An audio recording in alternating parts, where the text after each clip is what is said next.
Fala pessoal, sejam bem-vindos a mais um episódio do Vozes Agrifato. Obrigada pela audiência, a gente tem crescido cada vez mais, interagido muito com os comentários de vocês. E então, para estimular, para a gente manter essa relação, continuem mandando os feedbacks de vocês, fazendo esses comentários. Cliquem aí nos alertas, no sininho, ative os alertas para receber os novos episódios. Como sempre falo, né, o nosso objetivo aqui ele é contar as histórias da pecuária para a gente chegar com essas histórias na sociedade urbana, essa sociedade que está tão distante do nosso negócio, desconhece completamente a natureza dele.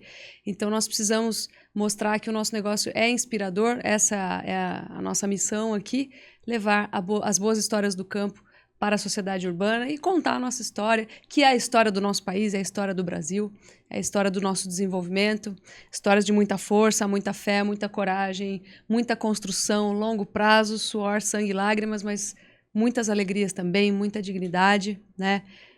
Muita utilidade, eficiência, muita produção, muito alimento para as pessoas, geração de riquezas, e é isso aí. Hoje eu tô com um cara aqui que eu gosto muito, ele é colega de profissão, médico veterinário, ele é mestre em zootecnia e ele é sócio da Prado Consultoria e é meu amigo Roberto Gresselê, seja bem-vindo. Minha amiga Lígia Pimentel, que satisfação, né? Nós conversamos bastante, muitas vezes trocamos várias figurinhas. Eu já vou começar te contando uma novidade, eu tenho um programa de rádio todos os sábados às 8 da manhã. Numa rádio local, que eu faço pela internet. A rádio fica em Santana do Livramento, a minha cidade natal. E eu, toda sexta de noite, consumo a informação da Agrifato para dar balizadores do que eu vou falar no sábado de manhã. Então, uma grande satisfação estar aqui. Acho que sim, tu está cumprindo um papel muito legal com o Vozes Agrifato, de informar, de comunicar. Esse setor que nós estávamos aqui se debatendo com alguns problemas, algumas travas, mas um setor rico, rico do ponto de vista de gente, rico do ponto de vista de potencial, de virtudes, rico de virtudes, culturalmente rico. Então, vamos encarar com tudo e uma satisfação, vai ser um bom papo. Obrigada, cara. Escutar isso de você é uma honra. Você é uma referência, um cara que ajuda a contar a história da pecuária moderna. E é esse o objetivo.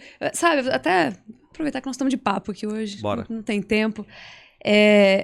Eu cansei um pouco, não é que cansei, acho que a gente vai crescendo em idade, para não falar que tá ficando mais velho. A gente vai crescendo em idade, obviamente a gente vai crescendo em conhecimento também. E eu tô com 40 anos, espero crescer muito ainda em conhecimento, né? Dobrar a minha idade até o fim da minha vida e mais. Mas a gente vai acumulando uma bagagem.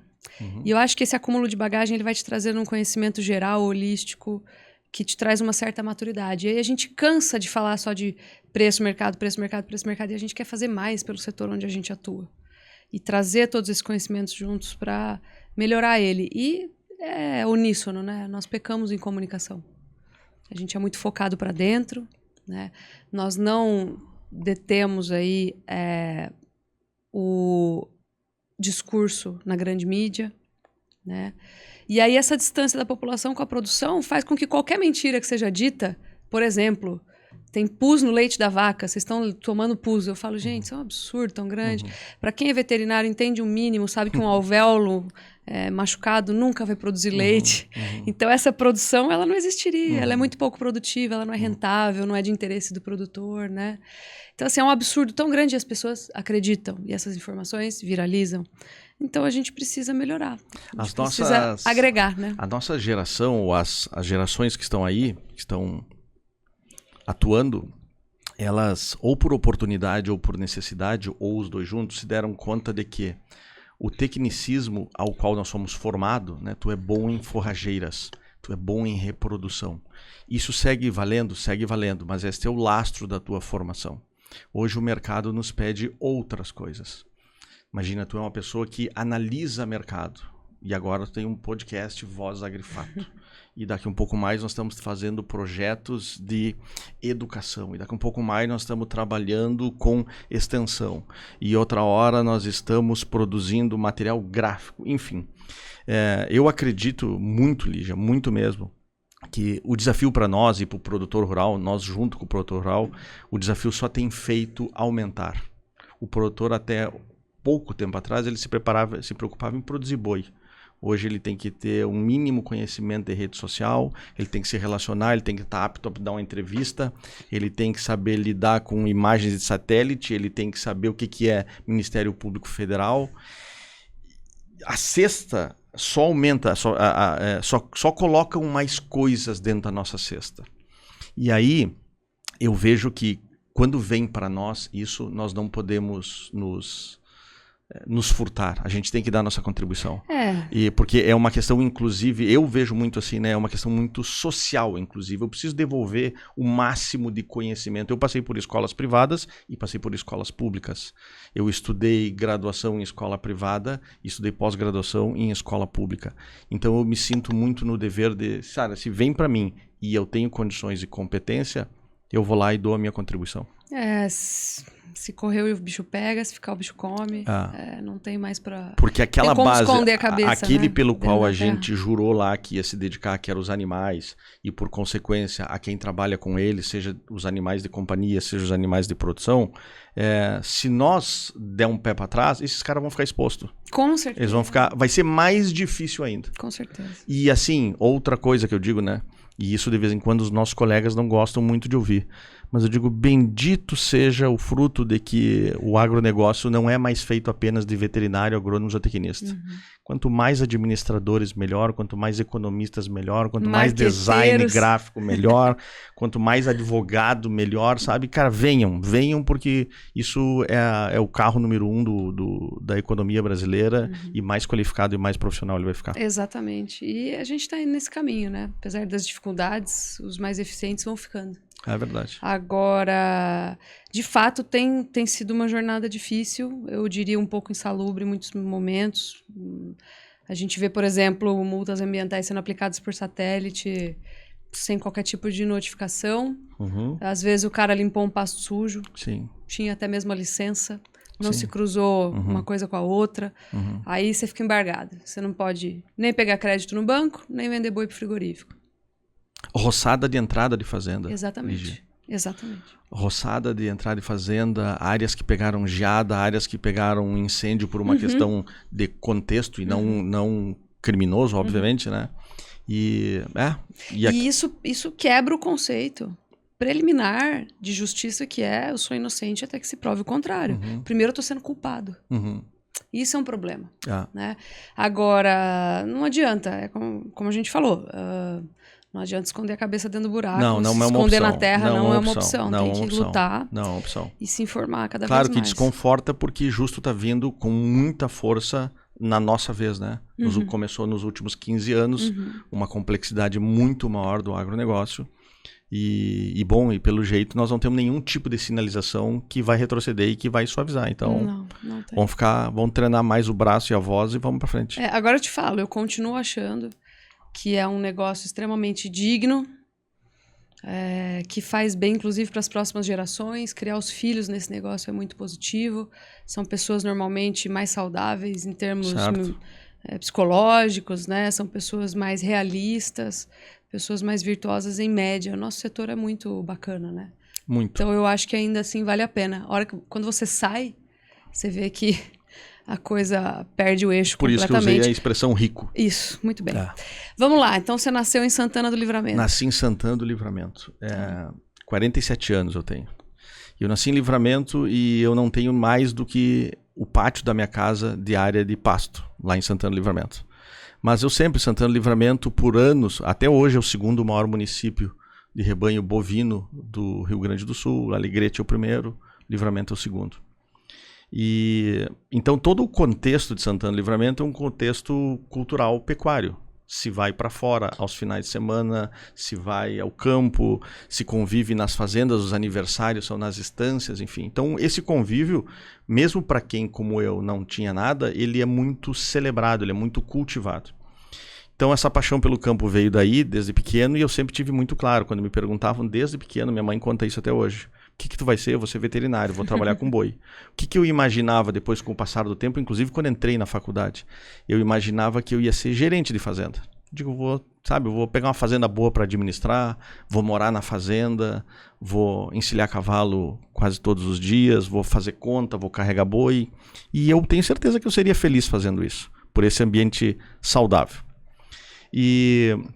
Mas por caminhos que a vida vai tomando, né, e coisas, oportunidades que a gente não vai deixando passar e oportunidades que surgem na tua frente, tu vai redirecionando a tua vida profissional.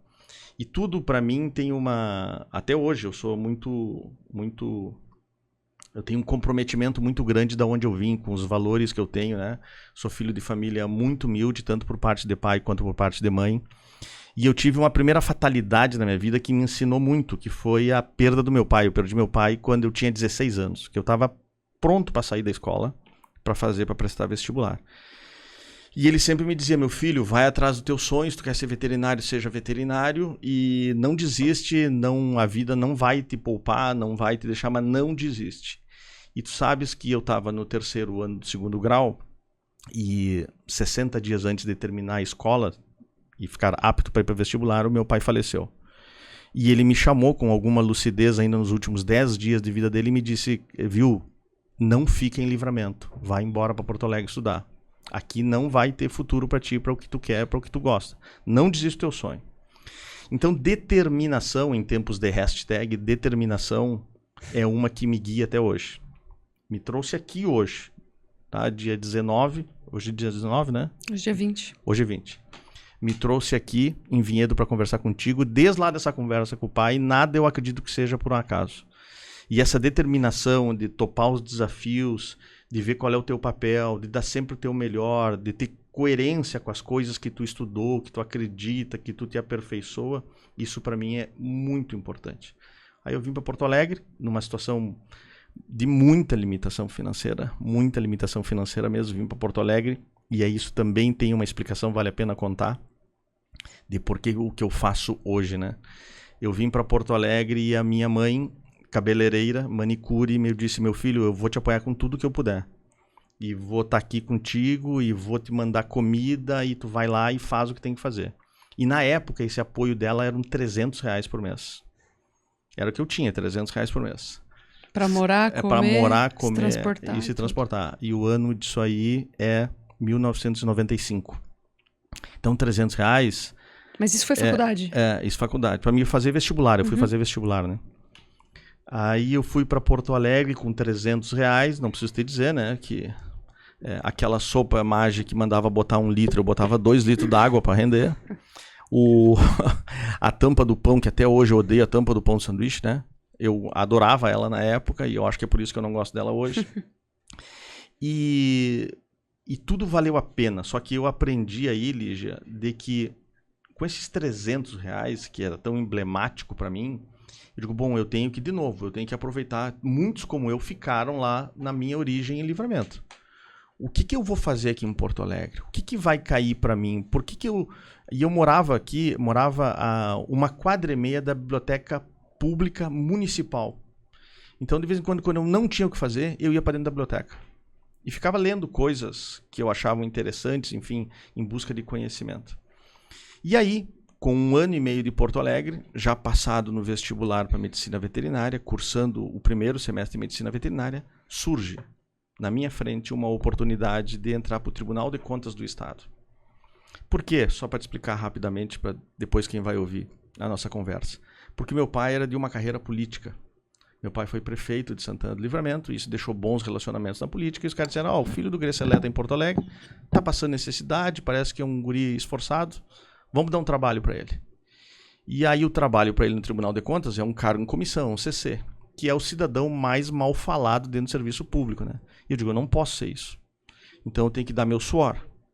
Se estão me pagando aqui, era bem mais que os R$300, eu digo, eu tenho que devolver tudo isso que estão me oportunizando. E eu me qualifiquei, eu trabalhei muito.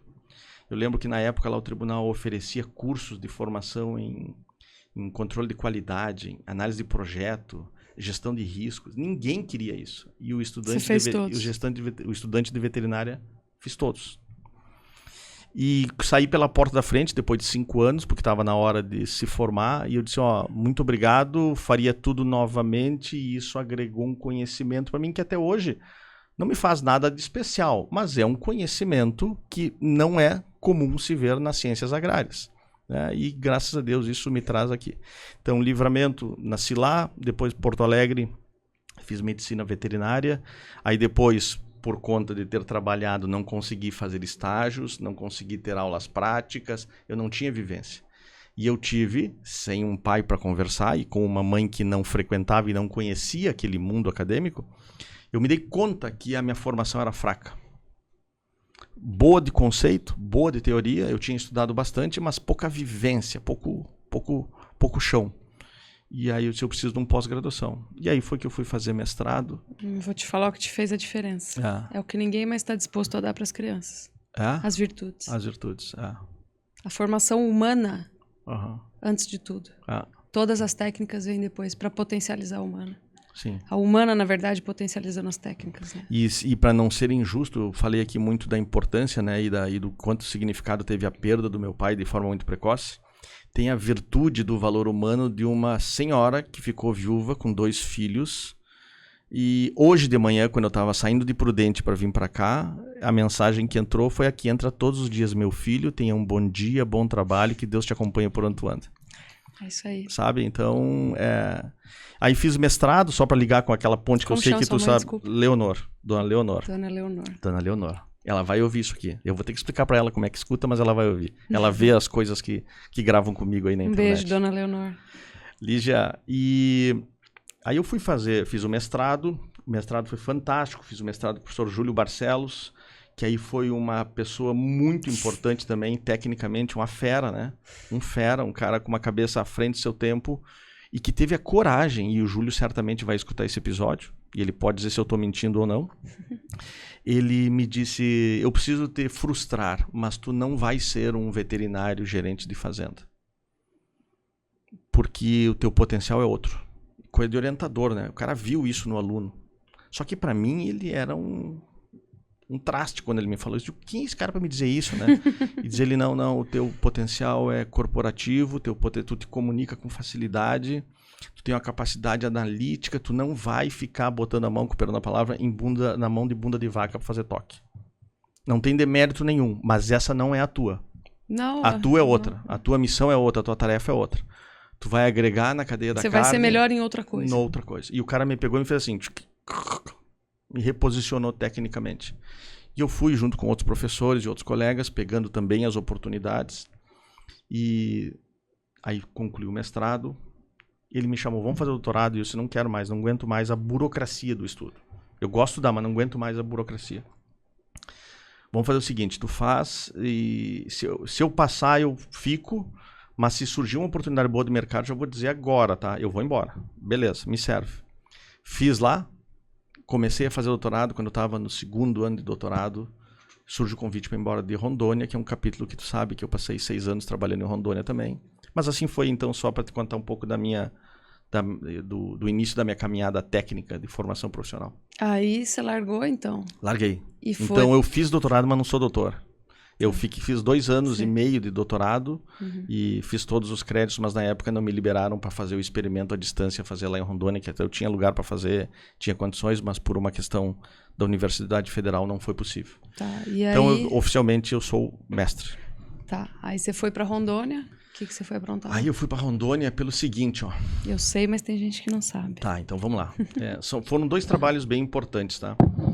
Eu fui, e tu vê que doideira e tem a ver com a gestão. Uma universidade luterana do Brasil, que tem sede em Canoas, que foi agora porto, inclusive, de salvação para muitas famílias e para muitos animais. A Universidade Luterana do Brasil tem vários campos Brasil afora. Tem Tumbiara, em Goiás, tem Palmas, no Tocantins, Manaus, enfim. E tinha uma em Ji-Paraná, Rondônia. E o cara queria abrir um curso de veterinária lá e construir o primeiro hospital veterinário do norte do Brasil. Que ano foi isso? Isso foi 2005. Você sabe que eu estudei com uma rondoniense, né? Ah, é? Minha amiga Fran. E a gente estudava em Marília, então tinham poucas universidades naquela época. E era uma coisa assim, nossa, a Fran é de muito longe. A Fran é de Rondônia. É de Rondônia. Ela saiu de Rondônia para vir estudar aqui com a gente. Sim. Por que você fez isso, Fran?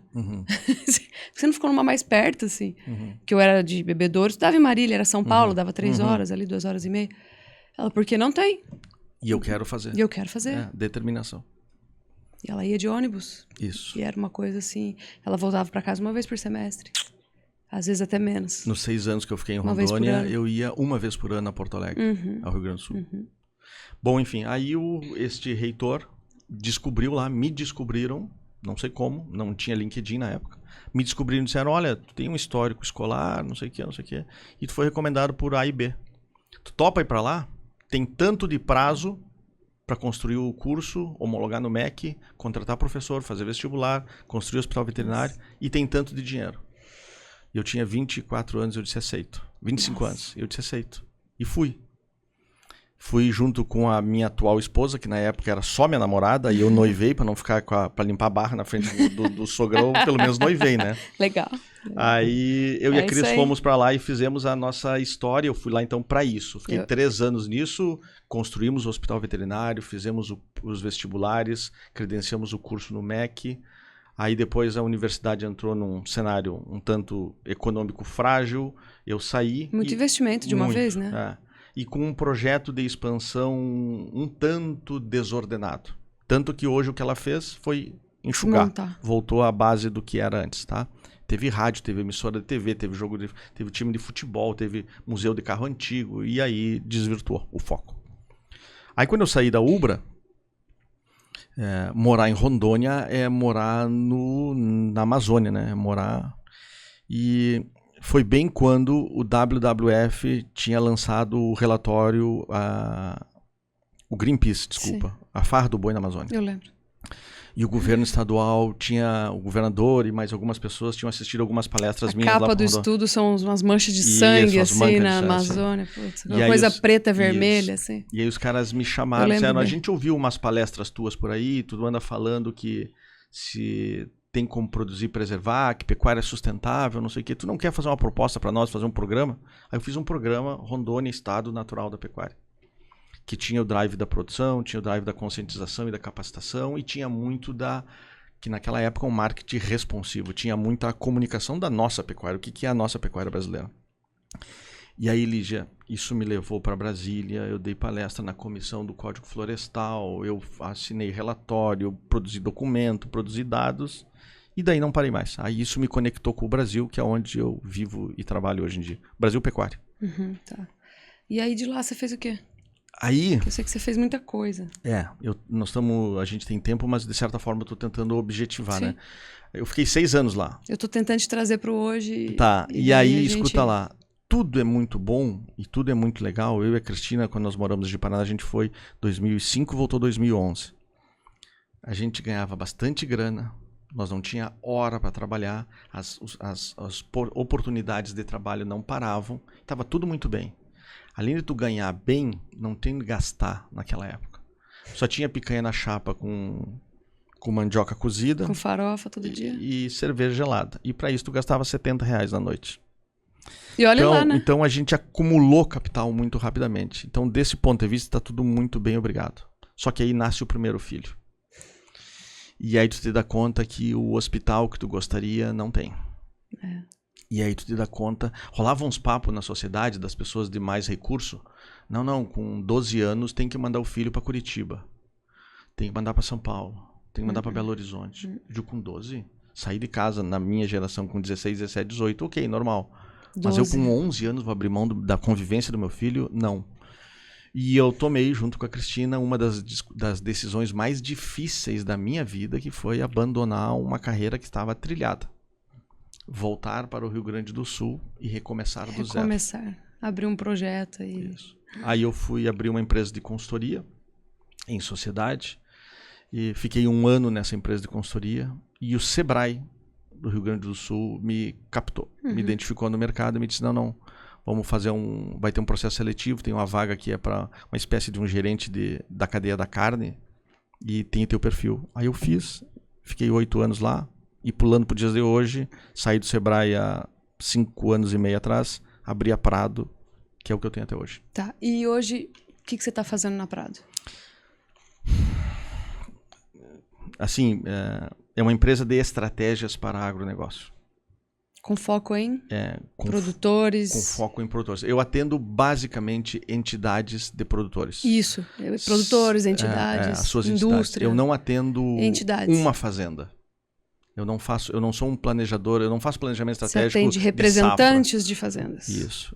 Eu entendo, por exemplo, então, grupos de produtores da região A, produtores que produzem sobre uma determinada bandeira na região B, de uma raça, e não há problema nenhum em falar, eu sou executivo da Associação Brasileira de Brangos, que tudo começou com a contratação de um diagnóstico empresarial, aí é um planejamento estratégico, e aí, tá, mas então tu executa isso para nós. E lá eu tô vai fazer 4 anos que eu tô na Brangos.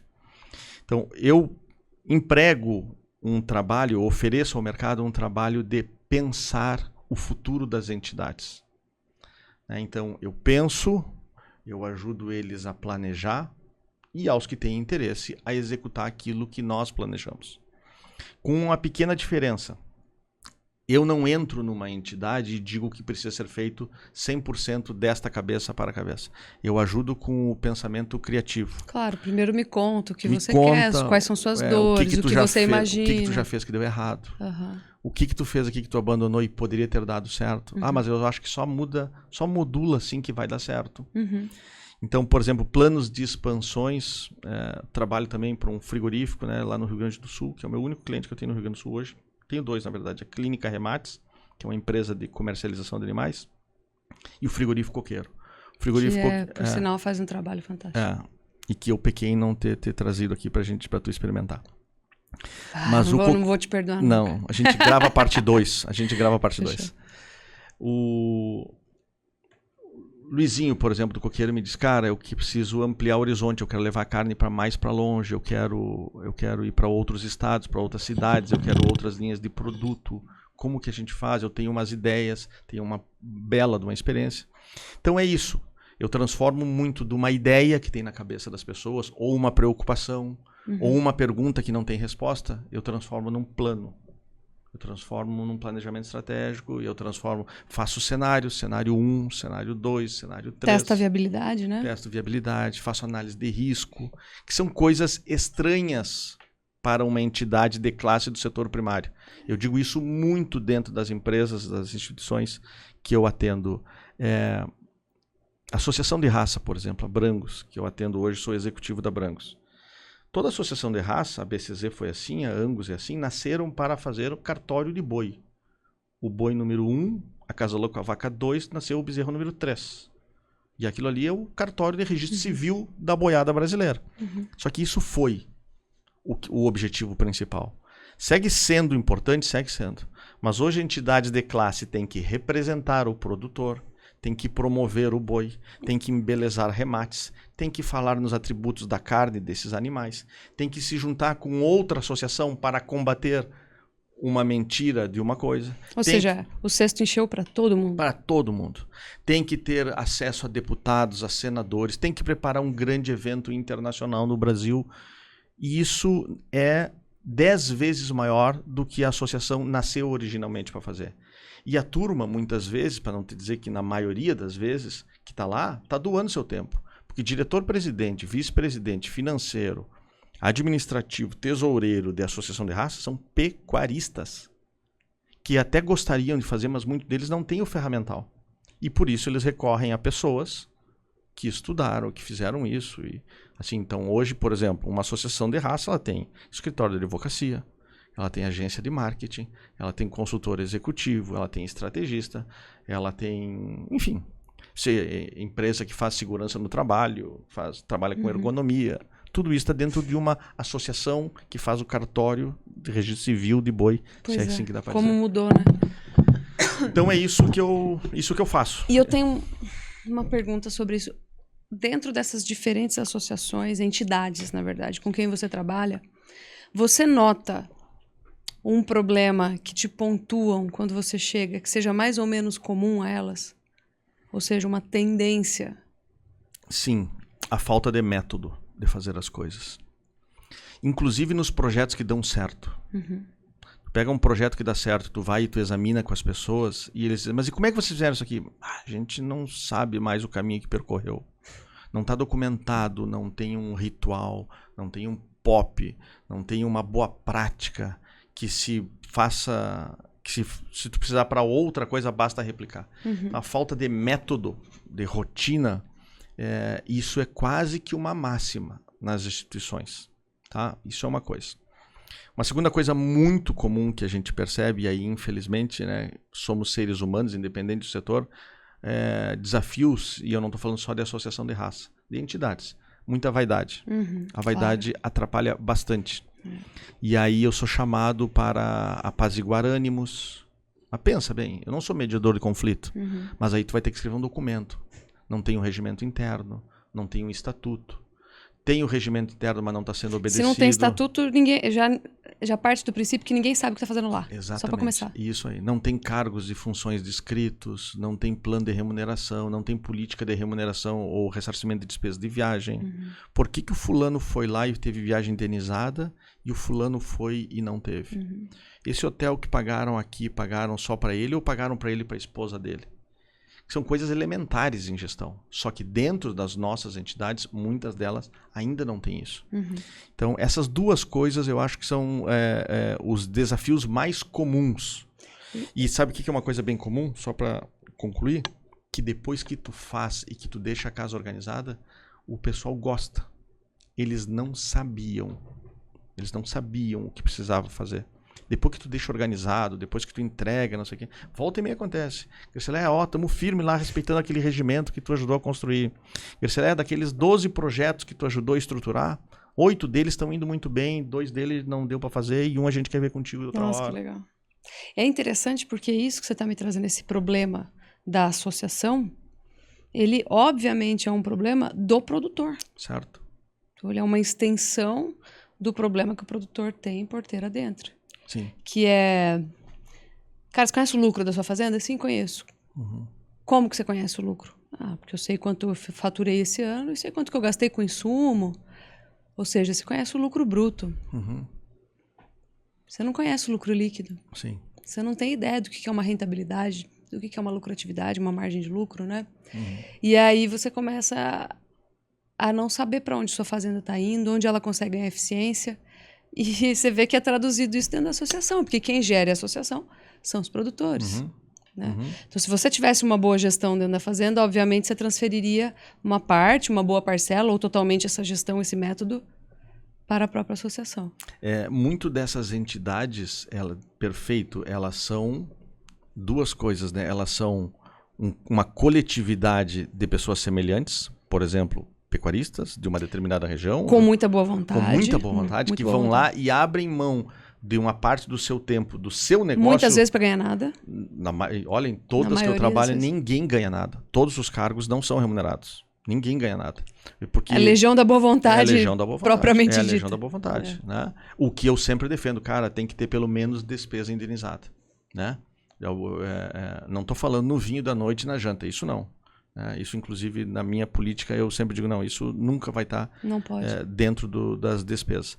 Agora, o camarada viajou, ele foi lá numa reunião em Brasília, ele representou na Câmara Setorial da Carne Bovina, ele foi ao fórum, ele falou não sei o que, pelo amor de Deus, senão nunca tem gente disposta a fazer, porque tu doa uma vez, tu doa outra vez de tempo, tu doa por mais um ano, depois é uma corrida de bastão. E para fazer isso, você acha que tem que ter atributos políticos? Normalmente, né? Normalmente é um cara bem relacionado ou pessoas bem relacionadas, produtores bem relacionados que se unem em prol de interesses em comum para agir, atuar em benefício dos produtores que ali estão associados, ali estão juntos, unidos. Sabe, eu vou falar um negócio bem Sebrae agora. Você falou de ego e eu associo automaticamente à política. Certo. Eu vou falar uma coisa que é bem Sebrae, porque eu fiquei 8 anos lá dentro, né? O Sebrae tem isso comprovado e recomprovado. Uma das características mais ausentes e que mais limitam profissionais dentro de empresas hoje é a falta de inteligência emocional. A capacidade de se relacionar. A capacidade de discutir aqui. Nós podemos ser frontalmente contra o argumento, mas a gente não é adversário. Nós não precisamos ficar de mal. Eu não preciso querer o teu mal. Então, inteligência emocional, na minha opinião, é uma das coisas marcantes para um cargo de liderança à frente de uma entidade de classe. Inteligência emocional. Porque tu tem que respirar, tu tem que entender que tu muitas vezes está claro para ti o que precisa ser feito, mas para os teus 3, 4 pessoas, teus pares que estão na mesa, eles têm níveis diferentes de entendimento sobre o assunto econômico. Tem uns que pegam no automático quando a questão é marketing. E tem outros que tu tem que desenhar o que é um folder. Tem outros que pegam a lógica financeira assim, e para o outro tu tem que fazer o beabá de uma planilha de fluxo de caixa. Então, inteligência emocional para isso é um atributo muito importante. E aí uma questão que vem favorecendo muito, tá? A gente sempre diz, e eu estou frente a uma grande mulher aqui, que as mulheres estão aumentando a sua predominância dentro do agronegócio, felizmente, e que as mulheres estão ascendendo cada vez mais a cargos de liderança, felizmente. E tu sabe o que eu estou notando? Que a mulherada que está chegando lá, nos cargos de liderança, elas estão botando por água o argumento de que mulher dá piti, que mulher não sei o que. Totalmente. Sabe que tem muito uma coisa do sexto sentido, tem muito uma coisa do comportamento materno que ela, assim, cara, mas é que tu não entendeu. Ela fez aquele comentário porque ela não está no dia bom. Vamos deixar, amanhã a gente fala com ela. Então, estas pessoas, tanto homens quanto mulheres que chegam a um cargo, têm que ter essa capacidade de leitura de contexto, de leitura do ser humano, da pessoa que está contigo. A mulher é a dona do ninho, né? Então ela é muito sensível a ameaças. Então ela tem uma sensibilidade muito grande, por exemplo, para selecionar pessoas, né? E isso eu vejo na prática com amigas que são gestoras também e que estão nesse universo. Então isso é interessante. É muito interessante. E isso vale dinheiro, viu? Nessas entidades que nós estamos falando aqui, entidades de classe de uma maneira em geral, né? Isso vale dinheiro. Claro. E logicamente que depois das questões elementares, né? Tem que ser uma pessoa. Se ela entrou para representar uma entidade coletiva, ela tem que ser coletiva. Ele não pode entrar ali para benefício do seu negócio, da sua fazenda ou só do seu quinhão. Né? Ele tem que entrar lá porque ele vai suar, ele vai doar horas do seu tempo por bem de um grupo maior. Agora é interessante, porque só voltando um pouquinho na conversa, eu quero falar sobre essa questão do papel das mulheres, já que você tem atuado junto a entidades femininas, mas eu vejo que a questão da inteligência emocional, ela é o ego baixo. Por quê? O princípio de se buscar soluções, todo o processo em que a racionalidade é fácil de se resolver. Ele fica difícil de se resolver quando você sai do que é racional.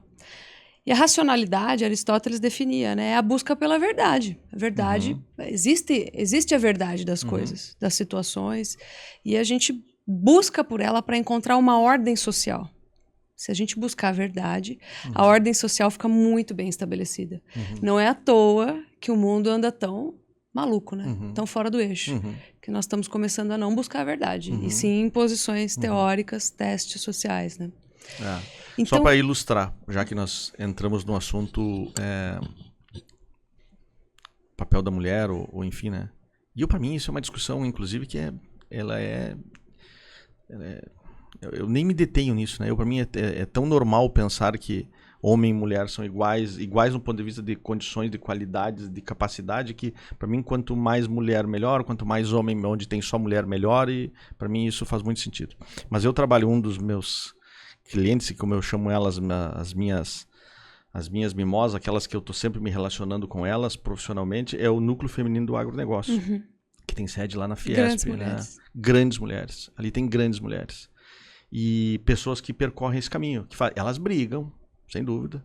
Elas têm desentendimentos, mas elas têm uma capacidade assim, de manter o negócio aglutinado. Quando uma está perdendo a força, vai outra lá e ergue. Né? E boas parceiras, né? Boas parceiras, pessoas com capacidade. A mulher, ela tem essa necessidade de sociabilizar um pouco maior, eu acho. Né? Eu vejo que a gente tem essas panelas, assim, isso é normal. É uma questão biológica, quase, né? Agora, falando de modo generalista, sem especificar ainda a mulher, essa questão do ego, da inteligência emocional. Quando você não tem inteligência emocional, é o seu ego gritando, falando assim, você tem que ganhar e ter razão. E você tem que impor a sua vontade, independentemente da verdade dos fatos. Então, quando a gente é maduro, a gente baixa o ego em prol da busca pela verdade. Perfeito. E eu falo assim, qual que é o exercício maior para você encontrar a inteligência emocional, baixar o seu ego. É você primeiro, antes de debater com outro, debater com você mesmo. Sim. Então, quem pregava isso era o próprio Aristóteles. Ele falava, cara, se você estivesse debatendo com você mesmo, em busca da verdade, né? Onde você chegaria? Então, vamos parar de querer ter razão, né? Porque quando a gente tem racionalidade, a gente tem inteligência emocional e a gente tem um ambiente harmonioso, mesmo na discordância. Obviamente, a gente tem que se impor de vez em quando. Porque às vezes o outro não está sendo honesto consigo mesmo. Mas tudo dentro de um ambiente em que se mantém o respeito, né? E se busque de fato a verdade. Até mesmo quando você baixa a guarda, o outro baixa um pouco também. Fica mais fácil. E tu tem que ter a capacidade, como ser humano, de estar sensíveis a esses sinais que, mais uma vez, as mulheres muitas vezes nos dão. E eu vou te explicar isso. Volta e meia eu tomo o que a gente chama de tapa de luva, né? Eu tomo uns tapas de luva da minha mulher, da Cristina, que ela me diz assim, será que tu precisava ter falado assim com o Chico, teu filho? A gente assim, é assim mesmo. Tu não acha que aquela forma que tu falou ali, não sei o que é? Aí a minha mãe, de vez em quando, até hoje, tu imagina, né? 47 anos, de vez em quando, a minha mãe me diz, meu filho, tu não acha que tu pode conduzir de uma forma diferente assim? E isso acontece no mercado de trabalho. Volta e meia termina uma reunião de trabalho e uma mulher, para minha felicidade, eu tô celebrando isso que eu tô te contando aqui, tá? Graciela, eu acho que estava muito bem organizado, foi muito bom, não sei o quê. Mas pensa que se tu tivesse feito assim, para uma coisa daqui em alguém mais sensível que tu, ou com um outro ponto de vista, olhando a situação sobre outra perspectiva, vai lá e te dá esse toque. E tu tem que ser grato, tu tem que valorizar esses insights, tu tem que... Agora, eu vou te falar um negócio. Eu acho que da nossa geração para frente está se perdendo muito essa questão da sensibilidade. A chegar a um ponto dessa geração atual em que você não pode falar absolutamente nada. Todo mundo é uma vítima. Todo mundo... E quando você se vitimiza, quando você é uma minoria, quando você é dono de todos os direitos, você não tem essa noção do sacrifício, né? Olha, a vida não é só prazeres, só microagressões, coisas que te ofendem, que você não sabe nem de onde veio. A pessoa não tem consciência que te ofendeu. Aquilo te ofendeu porque você é extremamente sensível àquele assunto, mas não necessariamente aquilo deveria ofender. Então, nós estamos chegando num ponto em que essa ofensa com tudo, essa resistência absurda ao sofrimento, que é natural da vida, para sofrer basta estar vivo. Ter que acordar um pouco mais cedo, entendeu? Ter que dormir um pouco mais tarde, ter que dormir um pouco menos, ter que almoçar fora do horário, sabe? Ter uma dor de cabeça, enfrentar um trânsito. Aí nem se fala. Uma doença de um pai, uma dificuldade financeira, né? Uma doença de um filho, Deus me livre. Então, assim, acho que a gente está chegando num ponto em que a gente visualiza ou visa tanto prazeres e bem-estar, que a gente está abdicando do sofrimento, que é a própria natureza do estar vivo, em que a gente fica muito focado em nós mesmos. Eu, que é o tal do ego, que é a tal da inteligência emocional, e a gente se afasta do verdadeiro amor. E o amor, ele tá pleno de verdade. Assim, cara, eu dei uma viajada filosófica aqui agora, mas eu vejo isso muito nas gerações mais novas. Eu acho que a gente vai ter que voltar para o equilíbrio. Tu tá falando... Você tá falando de mulheres maduras, mulheres inteligentes, homens adultos. E eu tô transfigurando assim essa conversa para as gerações novas, porque isso me assusta um pouco. Que isso seja de proveito para todo mundo que está nos escutando aí, que vai de alguma forma pensar alguma parte para levar para si, né? Porque tu tá falando lá, né? Pessoas que eu digo, eu não gostaria de rotular em gerações, mas num tempo onde se valoriza apenas a felicidade. Claro que todo mundo nasceu e quer ser feliz, mas só quer que as coisas deem certo, só quer felicidade, só quer prazer, só quer bons momentos. Eu vou te falar uma coisa, eu aprendi isso. Em primeira pessoa eu aprendi isso ao longo do curso da minha vida. Você só é feliz quando você se esvazia de você mesmo. Quando você é útil. Tá bem filosófica hoje, né? Tô, né? Economista. Pois é, cara. O que será legal, que foi isso? Legal. Viu como tu disse que o agronegócio só melhora? Já citou Aristóteles. Tu não citou nenhum dos teus professores ainda. Já citou Aristóteles 2 vezes. Cara, eu te falo, o negócio de tá ficando velha, né? A conclusão é essa. Mas o ponto é verdade. Mas agora cara. Nós vamos falar do negócio. Você é feliz quando você é útil. Isso. Quando você serviu, do ponto de vista bom. Isso. Aí você Aí você encontra a verdadeira felicidade. Não a felicidade de, olha, comprei um carro novo, um celular novo, fiz aquela viagem. Certo.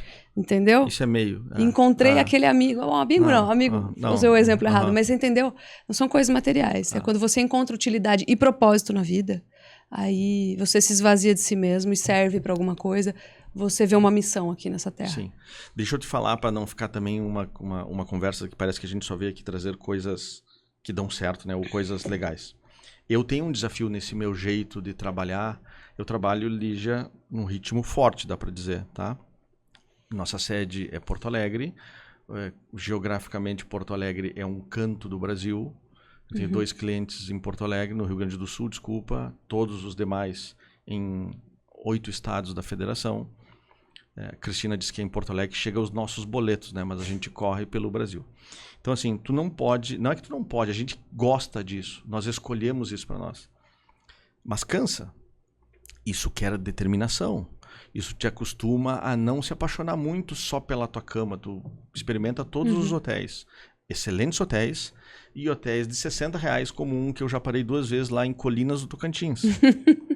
Entendeu? Eu já tive por aí também. Que não tem fechadura, que tu encosta a que não cama tem lençol. nele, que não tem lençol, entendeu? E assim, não quero usar o meu exemplo, estou dizendo um exemplo assim de uma geração que foi criada a suor, que sabe o que é ralar e levantar de novo, que rodava em 3, 4 vestibulares para passar no 4º vestibular. Bom, nós estamos falando de reclamar de hotel de R$60 e os avós, bisavós dormiram debaixo de lona, tomaram banho de rio, tá? Então aí abriram o mato, construíram esse Brasil que a gente está vendo aí pelo lado de fora da janela. Tiraram o toco, queimaram o toco para arrancar. Então assim, vamos lá, né? Isso é onde eu tenho uma grande área de conflito, de choque geracional, porque aonde eu trabalho tem estagiários, tem gente mais jovem e volta e meia, sabe quando tu pede uma coisa vibrando? Mas isso aí vai dar trabalho. Mas hoje, tem que fazer hoje isso aí? Sim, é um Google que eu tô te pedindo para dar, para ver qual foi o último dado do último IDH, do não sei o quê. Pois mas é que eu já tô... Tá bom, deixa que eu faço. Isso é onde tem um atrito, onde eu tô te contando aqui, que é onde sai uma faísquinha, né? De vez em quando, assim, chocante, sabe? E isso vale, inclusive, volta e meia para dentro de casa. Eu digo isso pros meus filhos. Né? Não, em casa também. Cara, olha aqui. Em casa também. Nós estamos agora, como todo mundo sabe, né? Estamos há 50 dias numa situação de caos em Porto Alegre, no Rio Grande do Sul, né? Eu tô dando meus pulos, tô vindo a Florianópolis pegar avião. Agora, para estar aqui, tu sabe bem, eu vim de carro de Porto Alegre. Carro Presidente Prudente. 2 ou 3 pessoas que eu falei nesses últimos dias, só de me ouvir, que já cansaram. Falei com um amigo meu gaúcho esses dias, o Tito, que é o fundador da Warren, uma corretora, e ele falou para mim, faz algumas semanas, tô indo para Porto Alegre de carro para ajudar lá na situação, porque tá morando em São Paulo, tô voltando de carro para ajudar, para voluntariar. Então, isso que nós estamos falando, #cansado, assim, do que essa geração em algum nível... Eu não gosto de rotular gerações, né? Não, mas é um comportamento que a gente está vendo muito agora, que as coisas são mais difíceis, só querem a coisa mastigada. Olha, eu tenho uma teoria para isso. O ser humano, se você acompanhar os milhões de anos, e vamos lá, desde que a gente virou Homo sapiens, 200, 300 mil anos, né? Nós nunca tivemos esse nível de bem-estar. Parte do ponto do advento da penicilina, por exemplo, antibiótico. Nossa, grande invenção, né?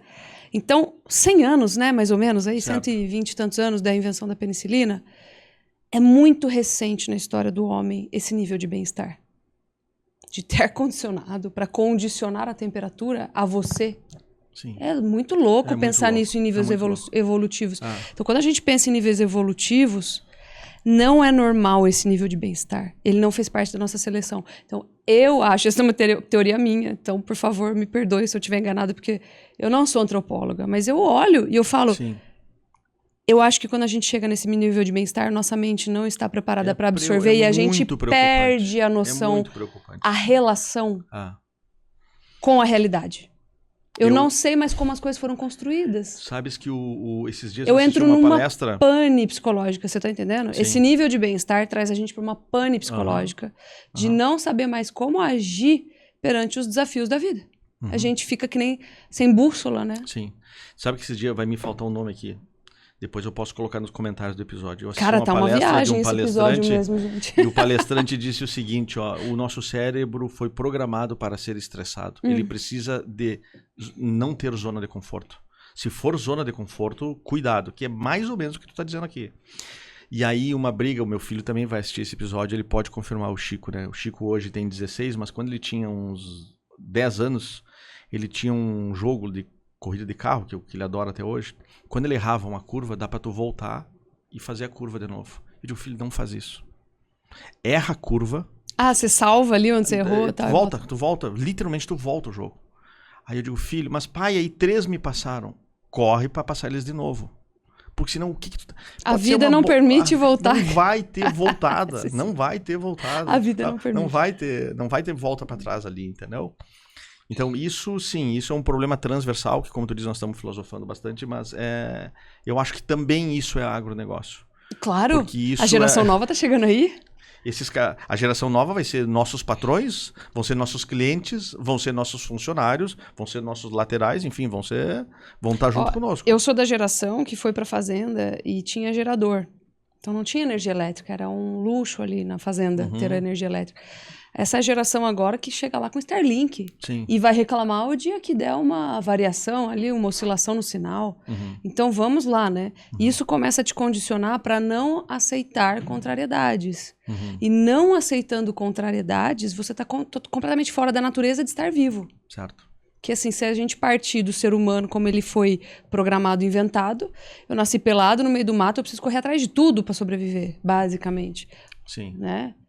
Milhares de anos de seleção desde o advento do Homo sapiens, né? Que a gente começou a comer carne. Você já que é o cara da carne. Isso aí. Daqui a pouco a gente entra nesse papo também. Olha só, mas o que nós estamos falando aqui também é de se lançar, né? Que talvez é uma palavra muito do empreendedorismo, assim, do empreendedorismo por gênese, que é querer fazer as coisas sem ter a certeza que vai dar certo. Tu pode fazer um projeto com análise de risco, tu pode fazer cenário 1, 2 ou 3, tu pode botar lá as travas, tu pode colocar as premissas, como a gente fala muito em gestão de projetos, né? Mas chega uma hora que tem que fazer. E isso é uma coisa de uma geração que veio com muita gana, com muita vontade de fazer.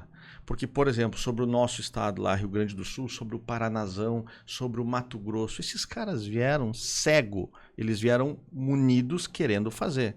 Mas é uma legião de pessoas que acreditavam no esforço, no trabalho e que iam dar certo. Esses caras prosperaram e construíram o oeste brasileiro de uma forma em geral, né? Se essa turma de hoje for esperar que não tenha erro na curva do videogame, que o ar-condicionado vai estar sempre na temperatura ideal, não sei o que. Aí nós estamos entrando num período muito perigoso, sabe? E eu estou falando de uma coisa que, de certa forma, até contraria o que eu falo, o que eu trabalho. Por quê? Eu já estudei muito sobre o modelo Toyota de gestão, né? Que eles, grosso modo, eles planejam 80% do tempo e 20% eles executam. Eu sou uma empresa de estratégia, então eu penso, faço os clientes pensarem, planejo, e depois vamos para execução. Estressa aquela ideia. Estressa e executa, tá? Tem uma frase que eu falo, né? A vida só muda na ação.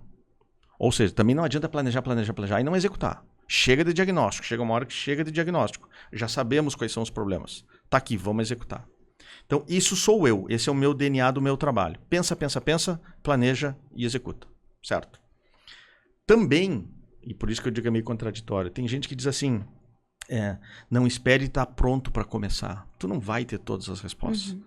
Então não é que eu queira contrariar o modelo Toyota. Eu sigo achando que é legal planejar 80% do tempo e executar em 20%. Mas tu não vai ter todas as respostas que tu precisa. Então tem coisas que a gente planeja só nessas entidades que eu digo, cara, vamos fazer, acreditem, vai dar certo. Mas por que tu acha? Por causa disso.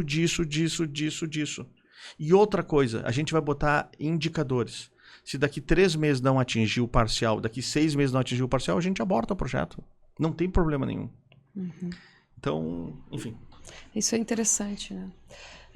Agora, a gente estava falando dessa questão da geração. Eu acho que eu falo isso não tanto para desesperar, mas mais para que os jovens que escutem se conscientizem. Se eles tiverem o diferencial da maturidade, eles vão fazer grandes diferenças. Vão. entendeu? Pelo futuro do agronegócio, inclusive. Vão. Né? Então, essa é a questão. Quem tiver essa sacada, quem tiver essa noção de que a vida é dura, de que resultado é construção, como você está falando, planejamento, teste, erro, persistência, construção, prazo, né? Nós teremos aí grandes talentos aptos a assumir esse navio, esses barcos, né, que estão partindo aí. E melhores vão se dar no mercado. Exatamente, né? Exatamente. Maturidade, né? Maturidade. Inclusive para assumir essas responsabilidades. Então, acho que é mais ou menos por aí. Agora, você estava falando para mim da questão da mulher, né, na produção. Eu acho esse advento fantástico, assim, essa participação. A mulher sempre foi vista como coadjuvante. Acho que eu não culpo ninguém. As pessoas falam muito do machismo, do patriarcado. Eu falo, olha, como as coisas eram no passado, acho que a mulher também não queria participar daquela forma, né? Não é possível avaliar o passado a partir dos dias de hoje, né? Os tempos eram outros, os recursos eram outros. Tecnologias diferenciadas. E ninguém aqui está fazendo apologia ao machismo, não é isso. A realidade sociocultural da sociedade brasileira era outra. As coisas, né, são como são por uma realidade ali daquele momento. Daquele momento. Aí que eu te falo que falta muita empatia, né? Então, assim, vamos lembrar que você nasceu hoje, você conhece o mundo hoje, mas um dia ele foi diferente. Sim. Então, você não pode pegar essa realidade e transfigurar, transpor ela lá pra trás.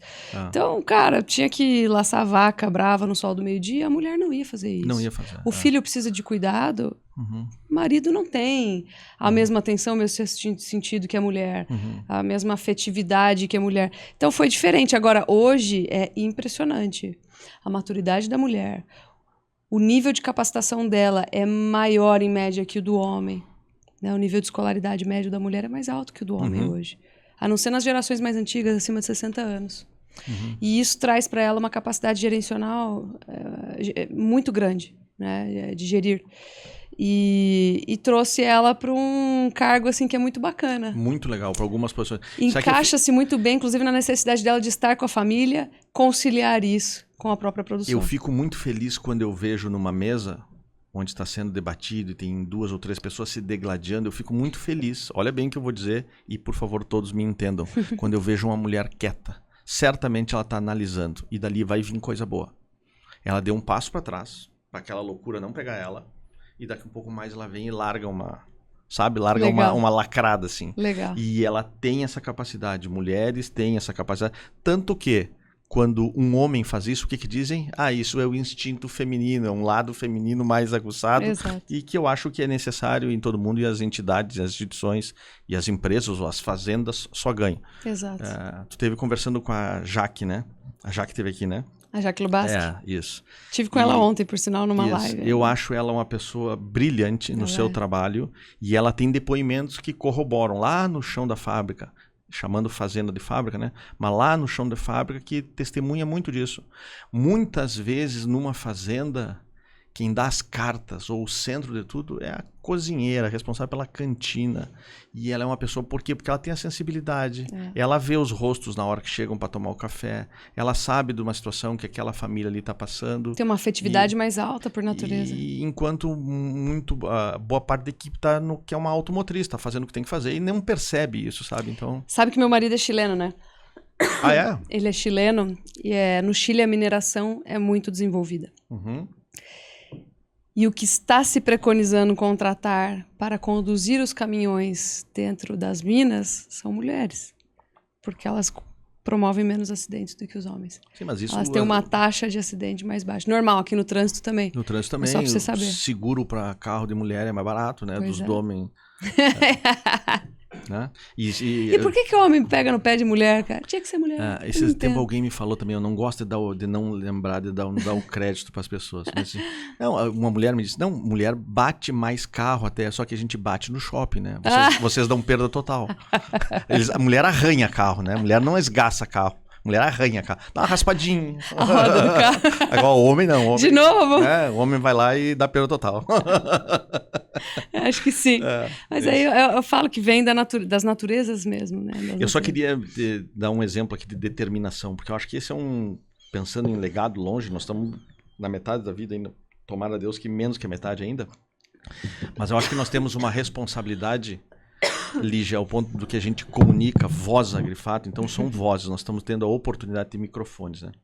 Eu sempre digo, eu sou um produto um misto, né? Conhecimento técnico, dedicação e persistência. Isso é que explica o caminho que eu percorri até aqui. Significa que as pessoas têm que percorrer esse caminho? Não, cada um percorre o seu. Eu estou explicando o meu. Mas determinação não faz mal para ninguém. Esforço não faz mal para ninguém. E se alguém está nos escutando e acha que vai conseguir algo sem esforço, meu amigo, me desculpa.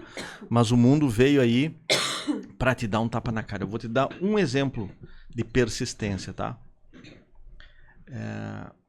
Quando eu fui fazer o mestrado e o professor Júlio Barcelos fez aquela sacada, olha, tu não é para isso. A primeira coisa que ele disse, não vais fazer um experimento no Rio Grande do Sul. Eu disse, poxa, professor, aqui minha casa, moro aqui. Vais fazer no Paraná, em Londrina. E eu vinha a Londrina uma vez por mês. Passava 4 dias numa fazenda ali em Ortigueira, Arapongas, Apucarana, ali naquela região. Tu acredita que cada vez que eu vinha, eu cortava 10 bolsas de 25 quilos de braquiária, botava no ônibus em Londrina e iam junto comigo como bagagem para eu analisar lá no laboratório de forrageira. Acredito. Lá na URGS, para saber quanto que tinha de FDN, de FDA. Aí tu para e pensa hoje, à luz de hoje, né? Em que e naquela época lá estudantes estaqueavam, marcavam pastos, subiam em cima do cavalo, controlavam dados, geriam. Se tu vai pedir isso hoje para alguém fazer isso do ponto de vista de carrega lá 10 sacos de braquiária uma vez por mês, por 2 anos e meio para nós acompanhar a qualidade forrageira do rebanho. Pois é. E eu não quero aqui fazer um comentário de novo, né? Que a nossa geração foi a boa e a que tá aí é a ruim. Longe disso. Tanto que nós temos uma grande responsabilidade. A geração que nos sucedeu foi muito boa. Né? Para um país jovem, o Brasil tem 500 anos que descobriram que morava índio aqui. Mas como sociedade a gente tem 100 e poucos, 200 nas partes mais organizadas. Então a geração que botou o que a gente olha para o lado de fora e de pé foi a geração dos nossos pais, a geração dos nossos avós. E esses caras são muito bons. Muito fortes. Muito fortes. Esses caras fizeram muita coisa. Quando tu olha para essa serra aí que fatalmente desabou agora lá no Rio Grande do Sul, tu diz, mas como é que esses caras chegaram aqui, cara? Como é que esses caras chegaram com um machado aqui? Como é que abriram esse Mato Grosso? Eu morei lá 6 anos em Rondônia. Eu sei das histórias de famílias que foram lá e foram 4 irmãos num caminhão e morreram 2 de malária. E essas pessoas fizeram isso, Lígia. Então, isso... Gente, como é que chama aquele filme? Vou procurar aqui rapidinho. Que conta a história dos jesuítas na América do Sul. A Missão? A Missão. Bem Obrigada. antigo. Hoje em dia é bem antigo. Bem antigo. Cara, bem antigo. O começo... Não precisa assistir o filme, quem não quiser. O começo do filme. Em que o cara tá escalando uma cachoeira pra explorar. E ser missionário. Cara, quem fez aqui? Quem largou tudo hoje que tinha pra se aventurar a vir aqui e encarar esse nível de desconforto físico, esse risco de vida. A 100 quilômetros de Porto Alegre, em linha reta, 100 quilômetros de Porto Alegre está a Serra Gaúcha. Que do nada ela sobe 800 metros e depois vai a 1.100 metros lá nos campos de cima da serra. Tem cidades que hoje, com um dia bom de trânsito, em 2 horas tu está em Porto Alegre. Essas mesmas cidades, muitas pessoas levavam 11 dias, 15 dias para fazer por dentro de trilha, amarrando corda, subindo, descendo balaio de milho para levar para Porto Alegre para vender e subindo com balaio de diesel, não, de querosene, de tecido para fazer roupa. E esses caras fizeram isso, entendeu? Então, o recado, para resumir, nós estamos bem filosóficos hoje, né?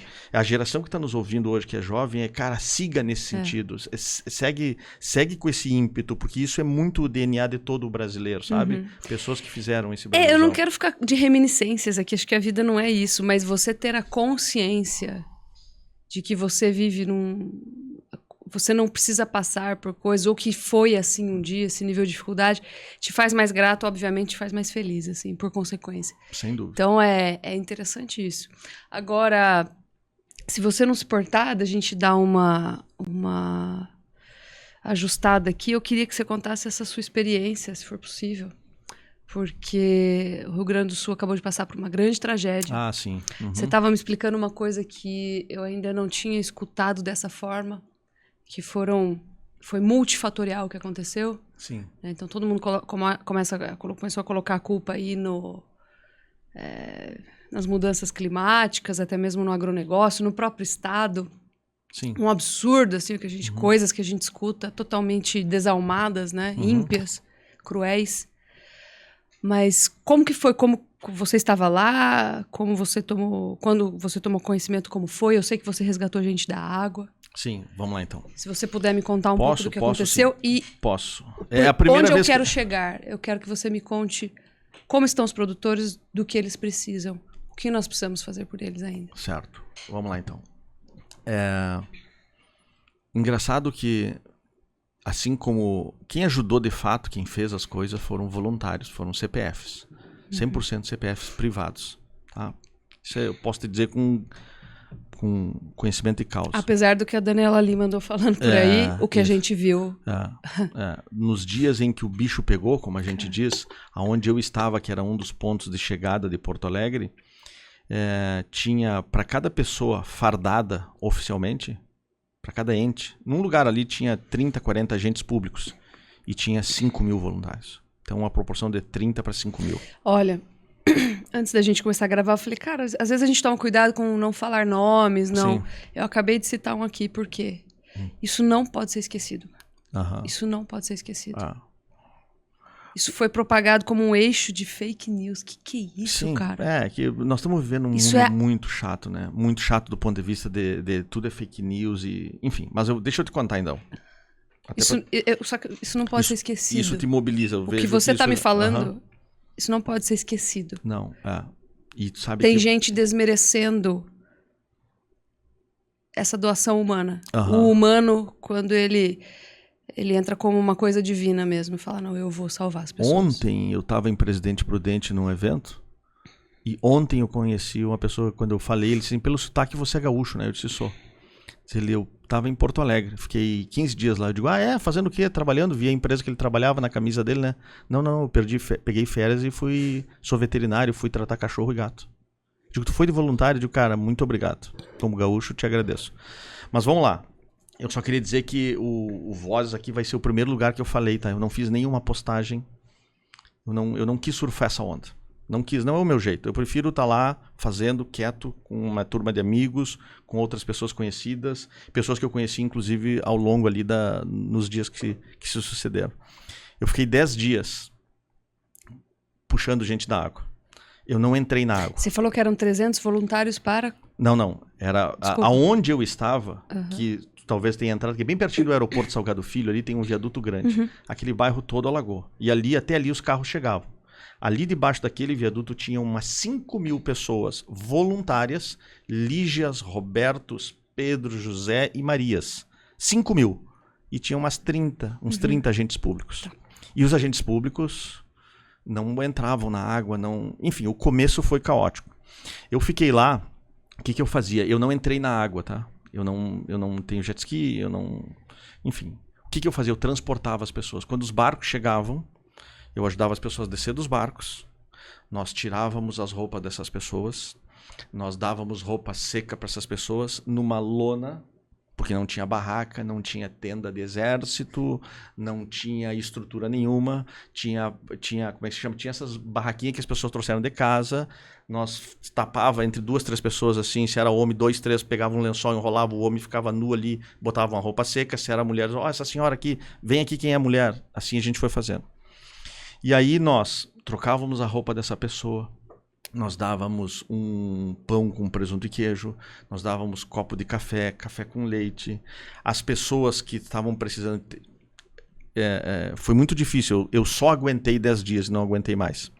Porque a gente vê pessoa fraturada, a gente vê pessoa muito cortada, a gente vê pessoa...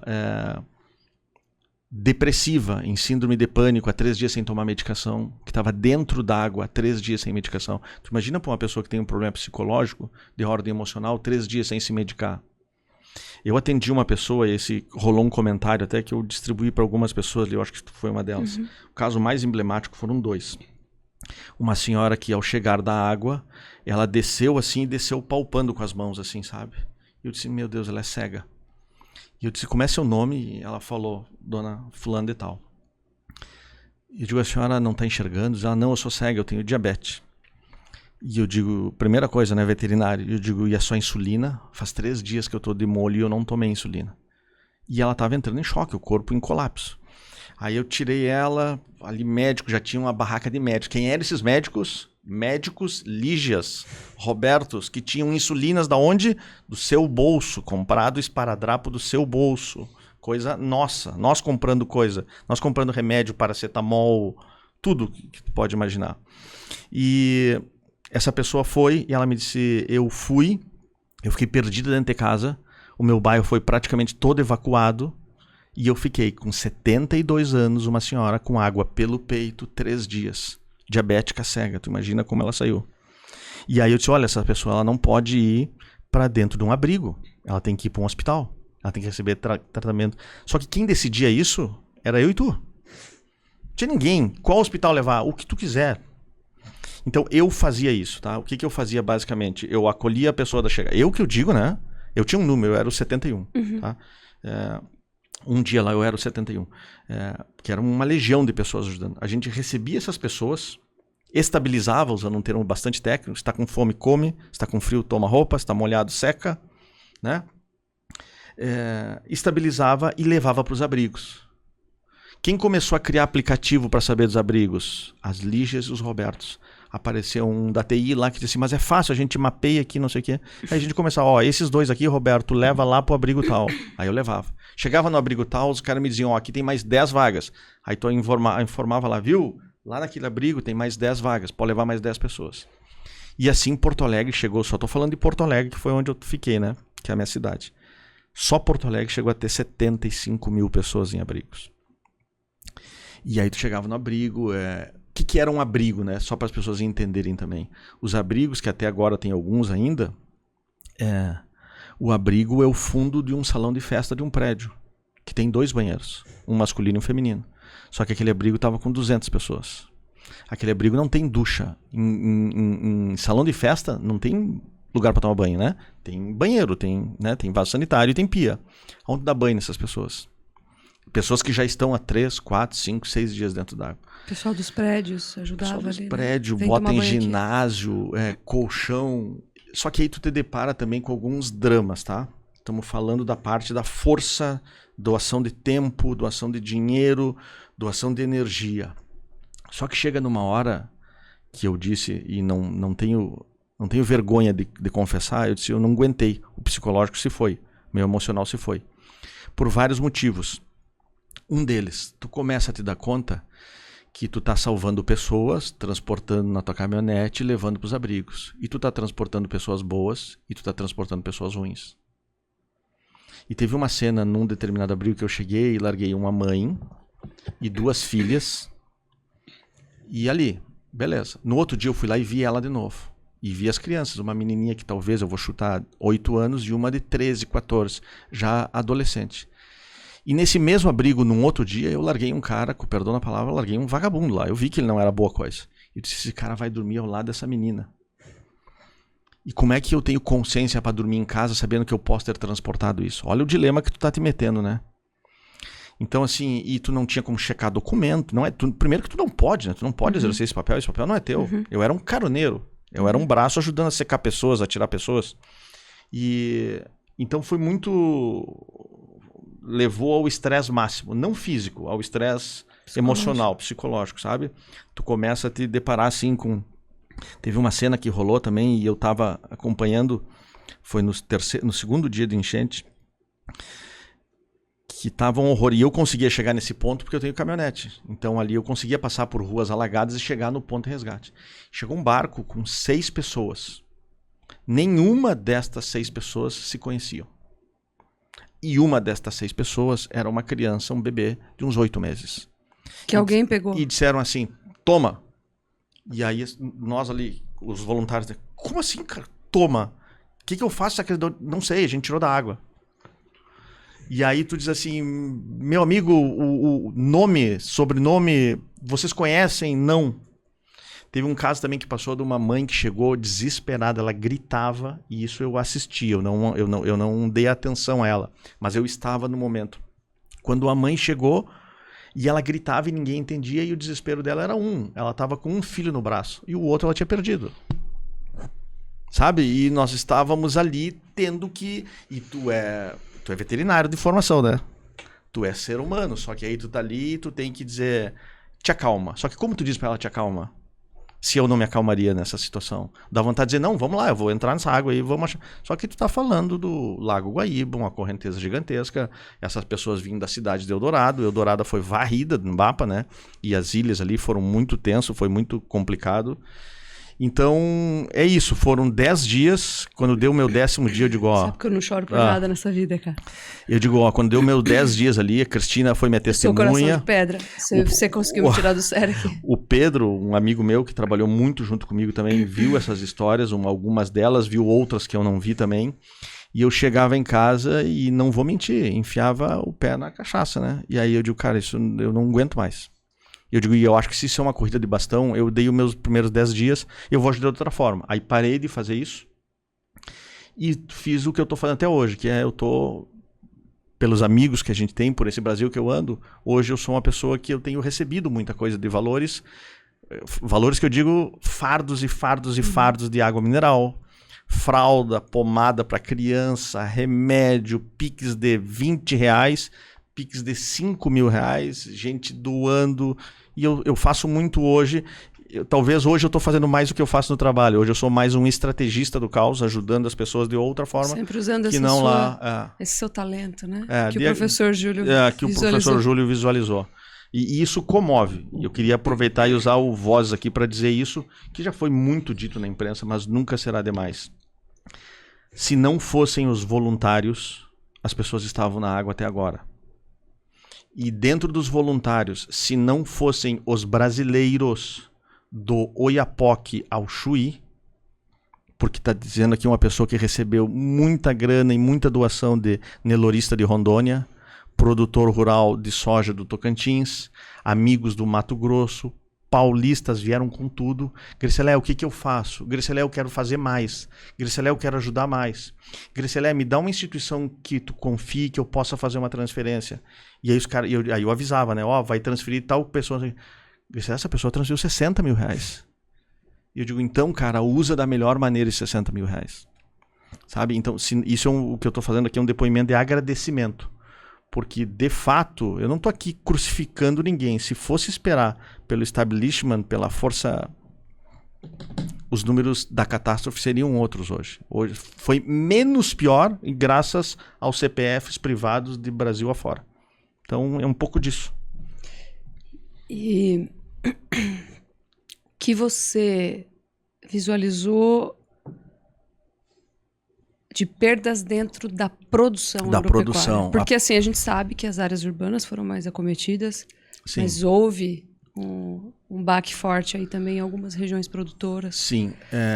E como está sendo, como está sendo, o que eles precisam? Quando eu vou usar agora a palavra mais impactado ou maior estrago, eu não quero que você se pegue no papel econômico da coisa, tá? Mas, por exemplo, a Serra Gaúcha, que é da onde veio o grande volume de água e percorreu o caminho do Vale do Taquari, do Rio dos Sinos, do Vale do Caí, é uma região de suinocultura, é uma região de avicultura e é uma região de hortifruticultura, certo? Bastante leite, mas essas são as 3 predominantes. Esse tipo de perda, Lígia, é uma perda total, eles perderam tudo. O que esses caras precisam? De tudo. Eu estava te contando aqui hoje, fora do ar, de um amigo meu que perdeu lá, um conhecido meu que perdeu 8.000 matrizes de suíno e 80.000 frangos de postura, aves de postura, né? Em 30 dias ele já botou a metade disso de pé de novo. Com as forças dos seus braços privados, né? Eu tô dizendo. Onde ele conseguiu recurso? Capitalizado, produtor organizado, com boa carta de crédito dos bancos que ele honra e que ele trabalha.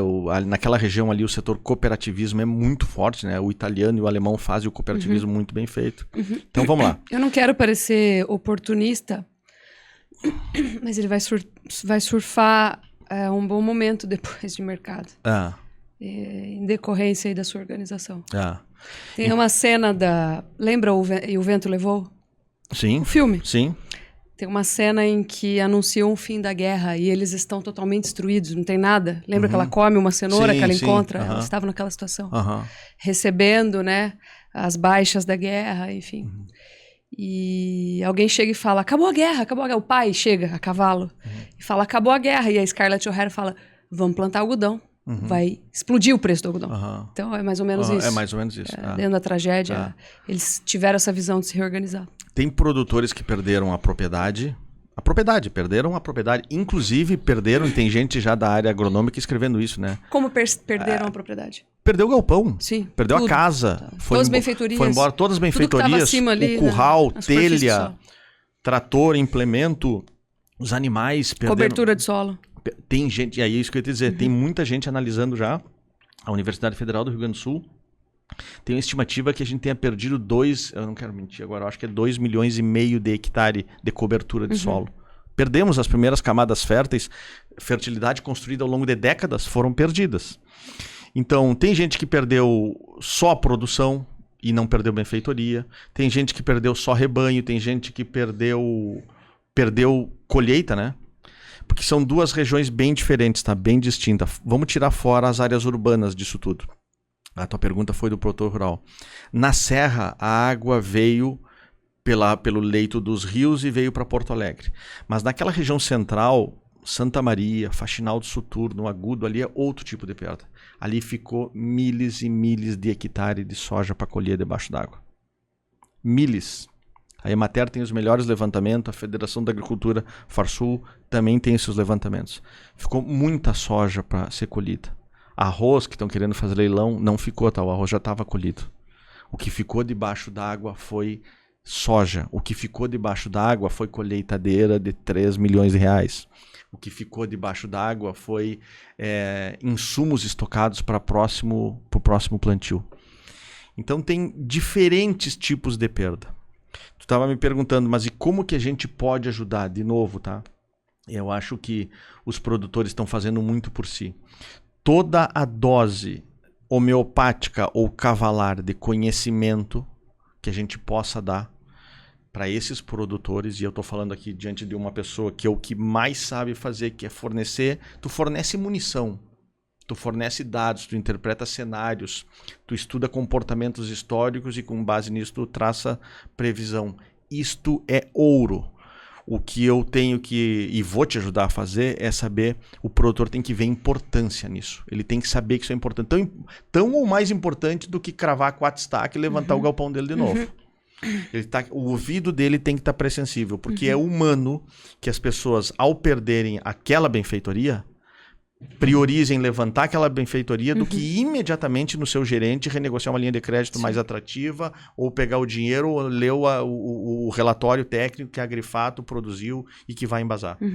Nós vamos ter que mostrar para ele com muita humildade, mas com muita firmeza, meu amigo, isso aqui é importante, conhecimento técnico não é que vai te tirar daqui, mas pode te fazer se reerguer mais rápido, pode fazer doer menos daqui 4 anos, daqui 3 anos. Uma tomada de decisão mal feita agora, por exemplo, tem produtor... Plano mal feito. Tem gente que está pegando dinheiro, né? Pegando dinheiro que tem as linhas de financiamento, os Pronamp, não sei o quê, e estão dando para pequeno produtor. Para que está sendo usado esse dinheiro? Será que é mesmo que tu tem que comprar um outro trator igual aquele que tu tinha? Ou será que tu tem que recompor o teu rebanho? Ou tu precisa de uma estrutura coberta 100% como tu tinha? Ou tu precisa produzir comida urgentemente? Entendeu? Essa estratégia cada caso vai ser futura, um caso. Mas com base em conhecimento, eu acredito que essa é uma grande prestação. E esse não é um trabalho da Lígia, não é um trabalho do Roberto, é um trabalho de quem puder fazer. De todos. Oriente, sabe? E tem, de novo, do Oiapoque ao Chuí, muita gente boa tentando. Tem colegas nossos dando consultoria gratuita, dando 2 horas de consultoria gratuita. Tem empresa fazendo mentoria virtual, consultoria virtual para produtor rural. Tem gente produzindo relatórios e entregando insumo. Então, é um pouco disso que a gente tem que fazer. Falando nisso, te falei, né? Te falei já em 2 ocasiões. Acho que eu vou aproveitar. Teu episódio ainda vai demorar umas semaninhas para sair. A gente vai colocar no ar aí um documento de aconselhamento de tentativa de renegociação de dívidas. Isso baseada em catástrofe ambiental. Isso é ouro. Evento imprevisível. Isso é ouro. Tá? Então nós vamos disponibilizar zero contrapartida, pelo amor de Deus, gente. A gente pediu para uma advogada especializada nessa área compor isso para a gente, para ajudar. Né?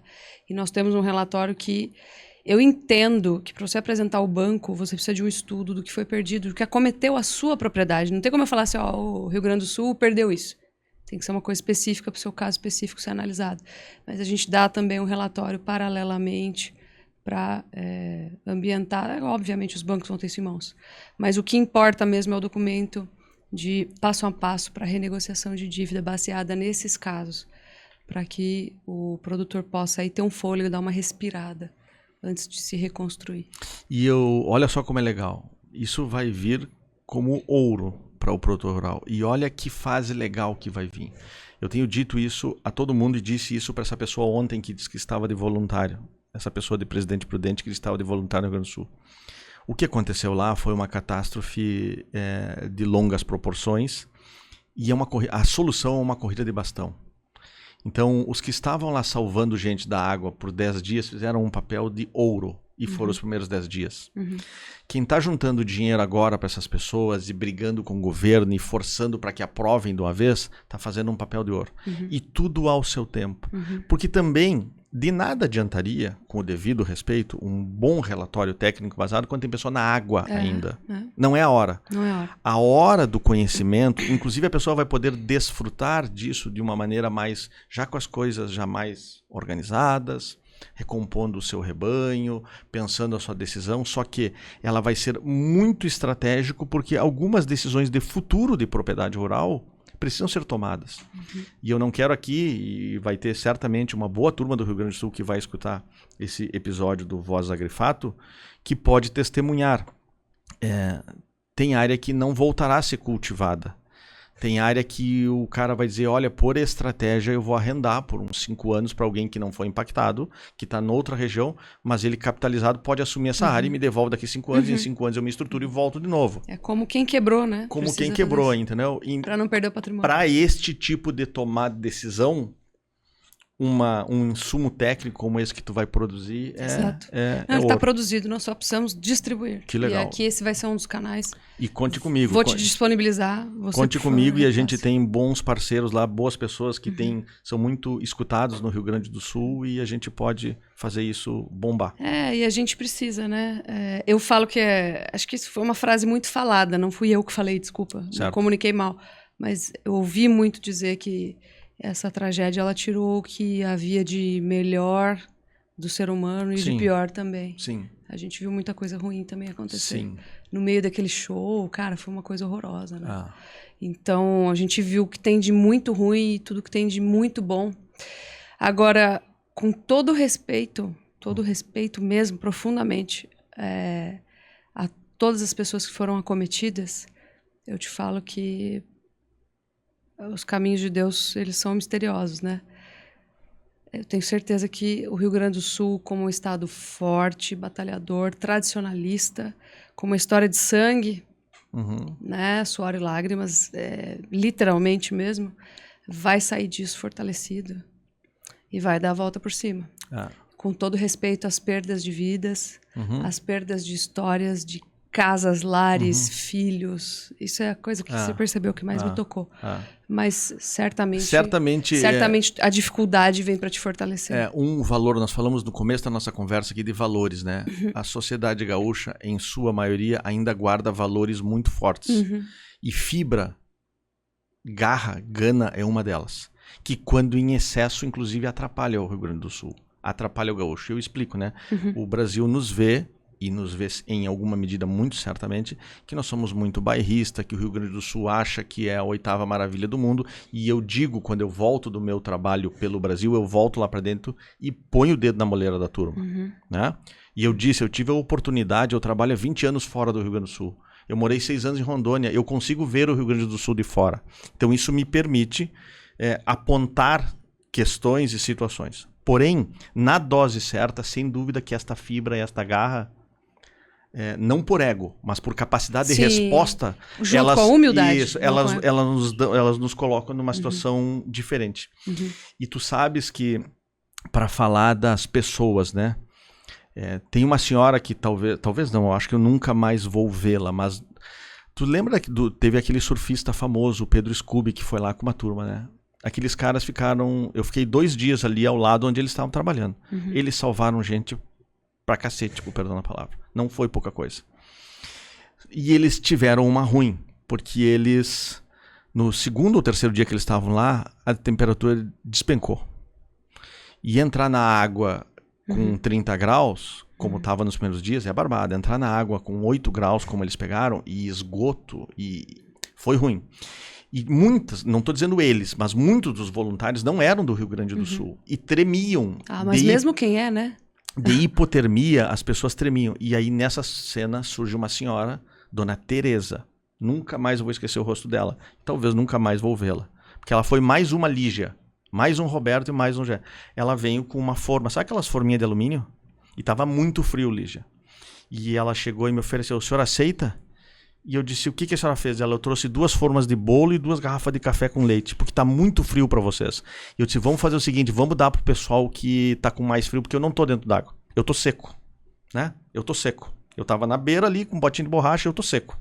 Eu digo, vamos lá. E ela pegou uma turma ali do jet skis, a molecada, gente jovem, força física, mas o pessoal tava tomando a ruim. O pessoal tava passando. Não, claro. Isso era mais ou menos 6:30 da tarde, não tinha mais sol, tu imagina a situação.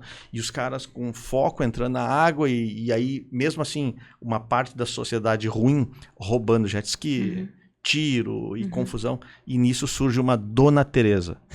E aí eu falei pros meus filhos, e contei essa história em casa, né? Esta situação evidenciou aquilo que se diz nos corredores do Brasil. Os bons ainda são a maioria. O que se noticia são os maus. Mas os bons são a esmagadora maioria. E essa catástrofe no Rio Grande do Sul serviu para evidenciar isso. Agora, você me falou do tradicionalismo, né, do gaúcho. E esse é um ponto que todo mundo que assiste, todo mundo que me acompanha um pouco já percebe de cara. Eu sou uma pessoa muito conservadora na essência. E eu falo que ninguém me ensinou, eu nasci assim. É uma coisa que eu tenho como concepção, um respeito muito grande pelo o que foi necessário para que chegássemos aqui.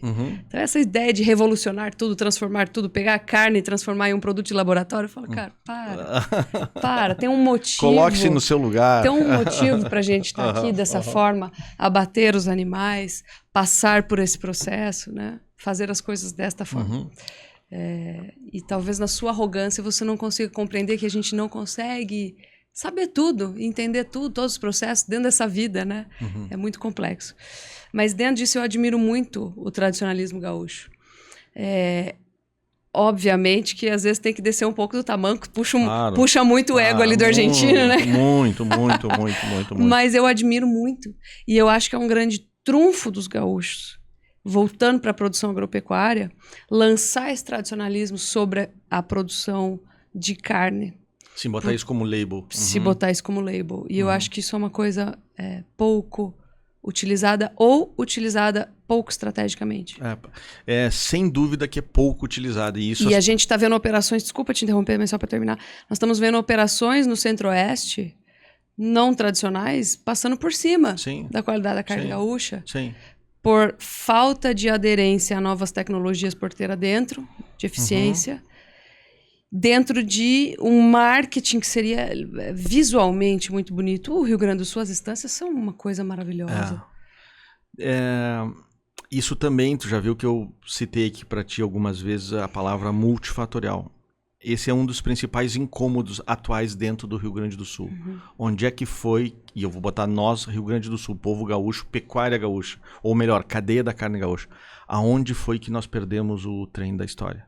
Aonde foi que a gente cochilou e o cachimbo caiu? O Rio Grande do Sul segue com uma pecuária que, assim como a brasileira, só faz evoluir, tem bons números, tem redução significativa da idade da abate, tá aprendendo, deu uma limpada no gado. O gado, de uma maneira geral, hoje é muito mais Angus, Brangus, Hereford ou Braford. Antigamente mais eram a zoeira racial.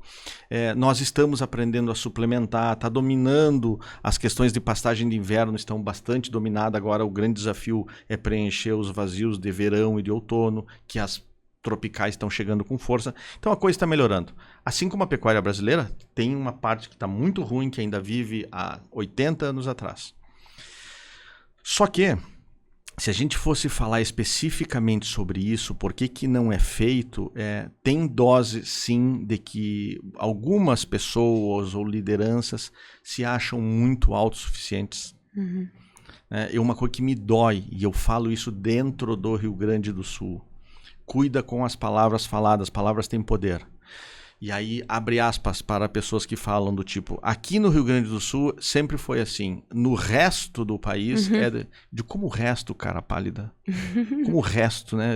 Cuidado com sobra, resto. Veja bem, olha o que está sendo feito no Mato Grosso, por parentes teus, inclusive. Olha o que está sendo feito no Mato Grosso Sul, em Goiás, na Bahia, em São Paulo, no Paraná. Nós ensinamos o Brasil que era carne de qualidade. Nós fizemos as charqueadas. Verdade, foram as primeiras e fundamentais linhas de tijolo nessa parede chamada pecuária de corte. Só que a parede segue sendo construída por outras pessoas. E ninguém está dizendo não participa Rio Grande do Sul. Os comentários são sempre nesse sentido. Lamentamos que o Rio Grande do Sul não participa mais. Lamentamos que o Rio Grande do Sul não põe mais nome nisso. Vou te falar como uma pessoa de fora. Não é uma crítica, é uma observação, tá? Certo. Quando eu participo de eventos em território gaúcho, é o único lugar do Brasil onde eu recebo perguntas do tipo... mas por que a gente está perdendo espaço? Eu falo, cara, eu não vejo uma competição da pecuária sul-mato-grossense com a goiana, por exemplo. Elas quase que são complementares muitas vezes. Isso. Então, assim, quase que se destacando como uma coisa diferenciada. Mas é mesmo, na verdade. Tem diferenças, inclusive raciais. Sim. Diferenças climáticas. Então, tem diferenças de cultura. Eu vejo isso. E o que eu enxergo nisso é uma oportunidade gigantesca para transformar isso em poesia. Sim. A ser utilizada pelo marketing da carne. E eu, se pudesse, usaria. Sim. Porque tem uma beleza estética mesmo. Você passeia por aqueles campos lá, você fica encantado, parece que está em outro país. Né? Assim como o Pantanal, o Sul-Mato-Grossense também tem. Sim. A Amazônia também encantos, tem. Agora, tem uma coisa muito bonita. Né? Uma coisa muito gaúcha, naturalmente pronta lá, né? Quem faz isso muito bem? Argentina, Uruguai. Isso aí. Eles sabe que algumas batalhas, tu deve ter as tuas na tua vida. A minha, essa é uma delas. O label Made in RS, né? Eu já tive camiseta que eu andava na rua Made in RS. Eu já dei palestras. Eu tive uma palestra que foi a palestra que eu mais executei dentro do Rio Grande do Sul. E daqui um pouco mais, qual é a triste constatação? As pessoas que me contratam para dar essa palestra foi as mesmas que me contrataram há 3 anos. E eu disse, cara, o que eu vou falar de novo para vocês? Que o Rio Grande do Sul tem carne boa, que o Rio Grande do Sul tem beleza cênica, que o gaúcho com uma imagem é o fogo, que o cavalo crioulo e o gaúcho se confundem, são uma coisa só. Tá aí. Só que enquanto nós não botarmos isso, plano de negócio, marketing pensado, gente profissional para trabalhar, padronização, regularidade de oferta, contratos bem feitos, e entender o seu papel na...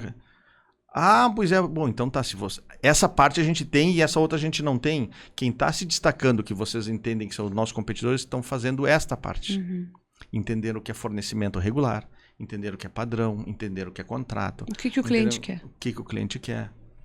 Tá começando a chegar lá, né? Tá começando. E isso tá incomodando muito, tá? Porque, como tu vê, entrando muita carne no Rio Grande do Sul. Muita carne no Rio Grande do Sul. Essa foi a última observação. Nossa, tá entrando aqui, o que a gente faz? Como nos defendermos? Cara, eu nunca vi o outro estado se preocupando com isso. Sabe que esses eu vejo os outros estados, as preocupações dos produtores não são essas. As preocupações dos produtores são como burlar o mercado, aproveitar a melhor oportunidade, como produzir mais barato, como surfar melhor a onda. São preocupações intrínsecas ali da produção, não da carne lá no final. Agora, talvez isso mostre que vocês estão mais presentes aí, talvez na vida do cliente, não sei. E o pecuarista do Centro-Oeste, do Brasil Central, ele não olha para o cliente. Esse é um grande defeito também. Ele olha zero para o cliente. Ele só quer produzir o mais barato possível. E claro, tá certo, ganha dinheiro no fim do dia. Mas há maneira de se ganhar dinheiro olhando para o cliente. Sem dúvida. Né? E tem gente, como tu disse, né? Aqui em São Paulo, no Mato Grosso do Sul, em Goiás, que já entendeu isso. E tem um movimento, falando um pouco agora do setor da carne, tem um movimento de, a gente diz isso na academia, né? Organização de cadeias curtas. De produtor Joãozinho e Mariazinha, falam com o frigorífico tal, contratam um especialista, produzem uma marca de carne e entrega regular. Isso está plantado no Rio Grande do Sul e está dando muito certo. A ponto de eu achar que isso vem com uma força. São pequenos projetos que, somado, estão começando a incomodar e a fazer bastante diferença. E é aí que você sai dos grandes grupos que o pessoal reclama tanto. Estas pessoas entenderam este olhar para o cliente. Eu não quero competir com um contrato de 2.500 boi por mês. Eu não quero fornecer 25 lojas de uma cadeia. Não quero isso. Mas na minha cidade ou na cidade do lado, se tem 2 boutiques, a melhor carne tem que ser as minhas. Se esses caras consomem 50 picanhas por semana, naquele ponto de venda tem que ser as minhas 50 picanhas que eu vou fazer artesanalmente. Isso está acontecendo muito no Brasil, tu é sabedora disso. A esmagadora maioria das marcas de carne que a gente consome hoje, nós não conhecíamos há 5, 10 anos atrás. E isso está se pulverizando. Ou cortes, né? Ou cortes. Mas então, e aí o que está doendo? A gauchada, de uma maneira geral, se deu conta disso. E por que está doendo mais ainda, tá? Porque por anos, sabe quem era a competição da carne gaúcha? Era a carne argentina e a carne uruguaia. Agora é a carne do Mato Grosso. Agora tá doendo. Como disse um camarada para mim lá em Araputanga, muito legal, dei uma palestra e o cara chegou e disse assim para mim: ô gaúcho, só para o senhor saber, aqui em Araputanga nós temos 2 tipos de boi. Nós temos um que dá a picanha que o gaúcho gosta de assar e nós temos um boi gordura 2 que o gaúcho pode ralar para fazer carne moída. E os 2 nós estamos mandando pro Rio Grande do Sul, viu? Nossa. E tá lá, eles estão lá, tu olha o contrarótulo, tá nas grandes cadeias de supermercado, boi da Araputanga. O André Madruga teve aqui semana passada, né? E eu falei pra ele, que você acha do Nelore com marmoreio? E ele falou, cara... E ele reforçou, inclusive, a ideia do Eduardo Lunardelli, que veio aqui e falou isso, que pra mim foi uma grande sacada, né? Ele falou, estão pegando um animal sobrevivente, o resto do resto, que é a história do Nelore no Brasil é isso, era o rústico que conseguia... abrir caminho para todo o resto, passar, né? Inclusive a civilização, né? As rotas do boi no Brasil contam a história da ocupação do Brasil. E o boi que conseguia entrar e era o sobrevivente, né? A capa da gaita era o Nelore. E a revolução que se fez foi oferecer uma carne Nelore com um marmoreio absurdo. Então, assim... É uma revolução genética. É uma revolução. É uma revolução. A gente falou no começo que nós trabalhamos num setor rico.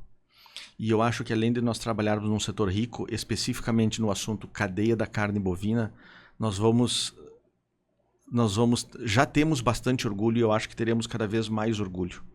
O trabalho que pequenos projetos, talvez em algum nível mais desorganizado do que a gente gostaria, com menos coordenação do que se necessitaria, mas tem muita coisa boa acontecendo. Assim como também é verdade, quem pinta uma perfeição, que a pecuária brasileira é só coisa boa, não está andando nas estradas que eu estou andando nesse Brasilzão. Sim. Eu digo para produtor rural, eu não atendo propriedade rural. Mas eu sempre digo, quando eu tenho a oportunidade, vocês têm que me ajudar a ajudar vocês. Tem pecuária aí que eu não consigo defender. Claro. Exatamente. Eu tenho um monte de argumento, mas tem pecuária que eu não consigo defender. Nós gravamos hoje uma aula sobre bem-estar animal e nós falamos a mesma coisa. Nós não podemos fechar os olhos para o que é mal feito, porque isso fala contra a gente. Ao mesmo tempo em que nós não podemos nos vender para as ideias malucas aí que querem colocar aqui dentro, né? Sim. O que começa mal, termina mal. Então, a gente tem que ser centro, racional. Lembrando, né? A verdade, tudo que fala com racionalidade, fala com a harmonia dos discursos. Quando você foge muito daquilo, não dá, né? É impossível. Agora, eu queria que se você conseguisse... Você falou para mim que você tem 2 clientes no Rio Grande do Sul, o resto todo está no resto do Brasil. Certo. Né? Você tem essa vivência de muitos anos no norte do país. Quais são as diferenças notáveis que você visualiza entre a pecuária gaúcha e o Brasil Central? Entre esses dois, assumindo... Claro, beleza, cada região vai ter uma particularidade, mas a gente se aproxima muito mais. Essa resposta é fácil. Vamos lá. A gente aproxima muito mais Goiás de Tocantins do que Rio Grande do Sul de Tocantins, entendeu? Não tenha dúvida. Ou Mato Grosso. O Rio Grande do Sul, socialmente, etnicamente, culturalmente, culturalmente, é muito mais uruguai do que argentino do que brasileiro, né? A nossa roupa, nossa indumentária, os costumes, o jeito de assar carne, o jeito que a gente senta à mesa, são hábitos, formas. Nós somos muito mais platinos, né? Por uma influência muito mais portuguesa e espanhola, mesclado com índio, certo? Isso é a grande bacia do Prata. Só que isso não explica todo o Rio Grande do Sul. O Rio Grande do Sul acometido pela enchente não é isso aí. Esse gaúcho é outro. O gaúcho do Rio Grande do Sul da metade norte, ele é holandês, ele é sobretudo italiano e alemão, e tem muito holandês, e tem sueco, e tem japonês em algumas pequenas proporções. Mas vamos lá. Eu vou generalizar uma resposta, eu não tenho dúvida disso, tá? Quando eu morava em Rondônia, eu sempre dizia qual é o grande benefício de morar em Rondônia do ponto de vista de negócio. Tu toma café da manhã numa reunião e negocia com um capixaba, faz uma reunião às 10 da manhã com um mineiro, depois tu tem um almoço com um paulista e de tarde tu... Ou seja, é um caldeirão de pessoas que estão lá, porque lá é legal, mas que foram para lá para ganhar dinheiro. Estas pessoas querem arriscar tudo. Então, a prosa do Brasil pecuário é negócio. A prosa da pecuária gaúcha, numa parte é negócio, noutra parte tem muito romance. Outra parte tem muito... mas aqui foi sempre assim. Você tá me falando... Deixa eu ver se eu entendi.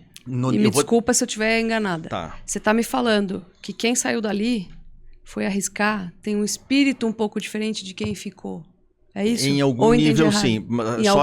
Sim, em algum nível. Porque a gente não pode só generalizar, porque senão parece que os empreendedores saíram e só ficam... Não é isso, tá? Eu sei. Mas sim, quem saiu... Por isso que eu tô tomando cuidado com o que eu tô falando. Olha só, vamos pegar hoje... Sabe por que eu tô te falando isso? Ah. Que eu já escutei essa história dos italianos que saíram... De italianos certo. Que ficaram na Itália contra os italianos que saíram da Itália. Uhum. Coisas similares. Sim, certo. Então vamos lá. Vamos pegar 3 grandes estados pecuários do Brasil. Mato Grosso do Sul, tá? E escolhe outro, Goiás pode ser. Quem foi para lá, independente se foi gaúcho, paulista, eles foram para lá para ganhar dinheiro, ganhar área, ganhar, que eu digo, né, construir seus projetos de vida. Essas pessoas não estão de brincadeira. Então, o que diferencia? Na média, o nível de empresariamento da pecuária centro-oeste é maior do que a pecuária que eu vejo no Rio Grande do Sul. Empresariamento. O que é empresariamento? É número de propriedades que tem fluxo de caixa. Número de propriedades que tiram financiamento. Número de propriedades que contratam um consultor. Número de propriedades que tem análise de solo. Número de propriedades que tem balança digital. Número de emprego de inseminação artificial em tempo fixo. Vamos falar hoje de 2 tecnologias. Ultrassonografia de carcaça e genômica. Está bombando. Todo mundo faz? Bombando. Não. Mas eu vejo muito mais frequente no Brasil Central do que no Rio Grande do Sul. A gente faz. Nós somos produtores médios. A gente não é produtor grande. Tu entendeu? A gente faz. Não é inacessível. E aí, mas eu só quero ter muito cuidado ao colocar isso, tá? Ao colocar isso, eu tenho que ter muito cuidado, porque muitas pessoas vão me ouvir no Rio Grande do Sul. E eu quero passar um marca-texto nisso. Vamos lá. Nós falamos de dois padrões aqui. No meio desses 2 padrões, tem infinitas possibilidades. Infinitas possibilidades. Assim como em Goiás, no Mato Grosso, tem gente muito atrasada também. E tu tá me entendendo? Então, conheço muito. É que assim... Perfeito. Se tu pegar bons projetos de pecuária que existem no Rio Grande do Sul, esses caras estão voando. Voando. Só que o que nós estamos falando? Que neste Brasil, ou neste Rio Grande do Sul, que foi a tua pergunta, ou no Centro-Oeste... no jeito que tem gente hoje produzindo 300 quilos de peso vivo por hectare ano, 500 quilos de peso vivo por hectare ano, 800, 1.000 quilos, ainda tem gente produzindo 90. Mas no Centro-Oeste também. Por isso. Então, por isso que eu queria destacar isso, tá?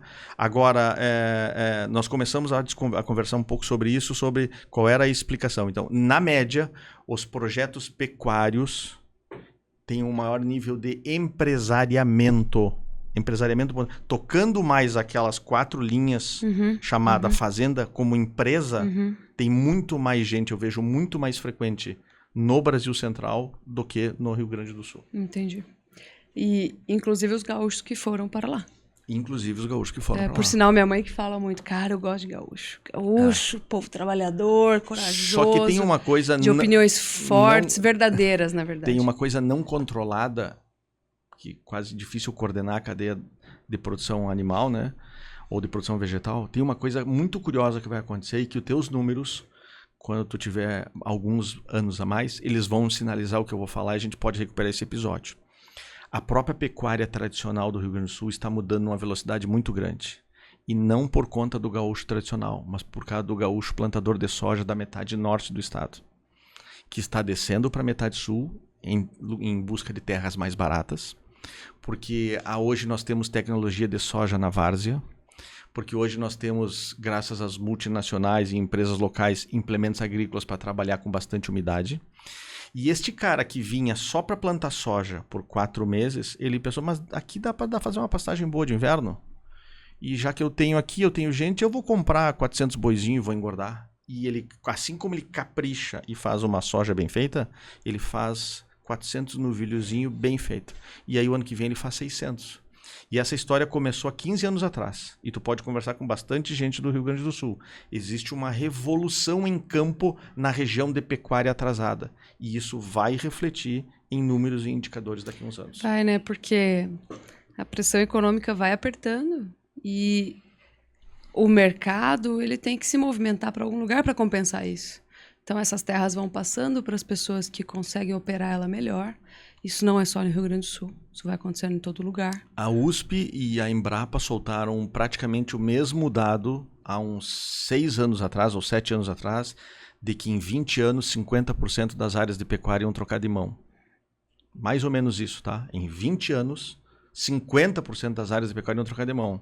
Eu tô vendo isso, eu não sei que número, tá? Mas eu tô vendo isso com muita frequência. Isso vai acontecer, e principalmente na fase de baixa de ciclo. Tu vai nas principais cidades pecuárias do interior do Rio Grande do Sul e tem muito sobrenome italiano e alemão que não existiam.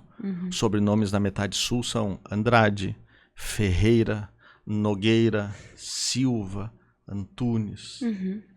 Agora tu vê lá um monte de nome com 2 T's. Perfeito. E como é que é esse negócio de estratégia para o agronegócio com o cara da carne? Isso. O cara da carne, foi uma amiga minha, uma empresária lá de Porto Alegre, que me disse uma vez, nós conversando batendo um papo assim, como nós estamos, só não sendo gravado. E aí ela fazia uma pergunta e eu explicava para um grupo de pessoas. E aí ela Gracilé, tu é o cara da carne. E aí ela falou quando nós terminou a reunião, ela viu, vai lá e registra isso, porque esse é um bom nome, viu? E eu fui lá e registrei isso, virou... Na verdade, é um projeto de curadoria técnica, quando eu não gosto da situação de pitaqueiro oficial. Então, muitas pessoas contratam um projeto de curadoria técnica, querem a explicação dos porquês da carne. Muita gente acha que isso aqui é um perfil de assador. Eu asso carne, mas para meus amigos. Eu não cobro R$1 para essa carne, eu faço isso para minha família, né? Então, não é disso que eu vivo.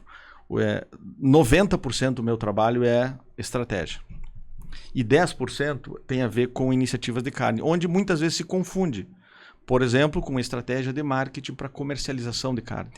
Né? Projetos novos, projetos que querem... Gente que queria abrir, já nos contrataram, pessoa que queria abrir a melhor steakhouse de Brasília. O frigorífico coqueiro, que eu acabei de dar a ideia, que eu acabei de dar o exemplo. Projetos aí, 1 ou 2 que não posso por uma questão de negócio falar, que nos contratam para dizer, Gracilé, para que lá tu levaria este meu tipo de produto? Tu gosta desse produto? Tu acha que roupa eu tenho que botar nesse tipo de carne? Qual é o nicho? como é que eu estudo isso? Aí eu aplico estratégia focado ao mercado de carne. Isso ficou sobre o label, o cara da carne. A Cristina não gosta muito, a minha mulher, ela disse que prefere que fosse chamado mais... Não é que ela não gosta.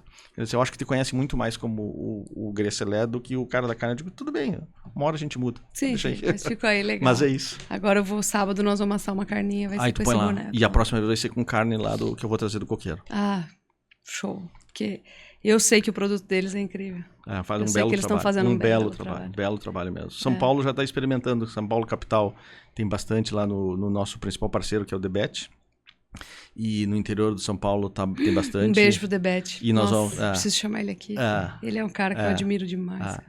Nós estamos fazendo um belo trabalho. Tem um fornecimento já há 3 anos ali.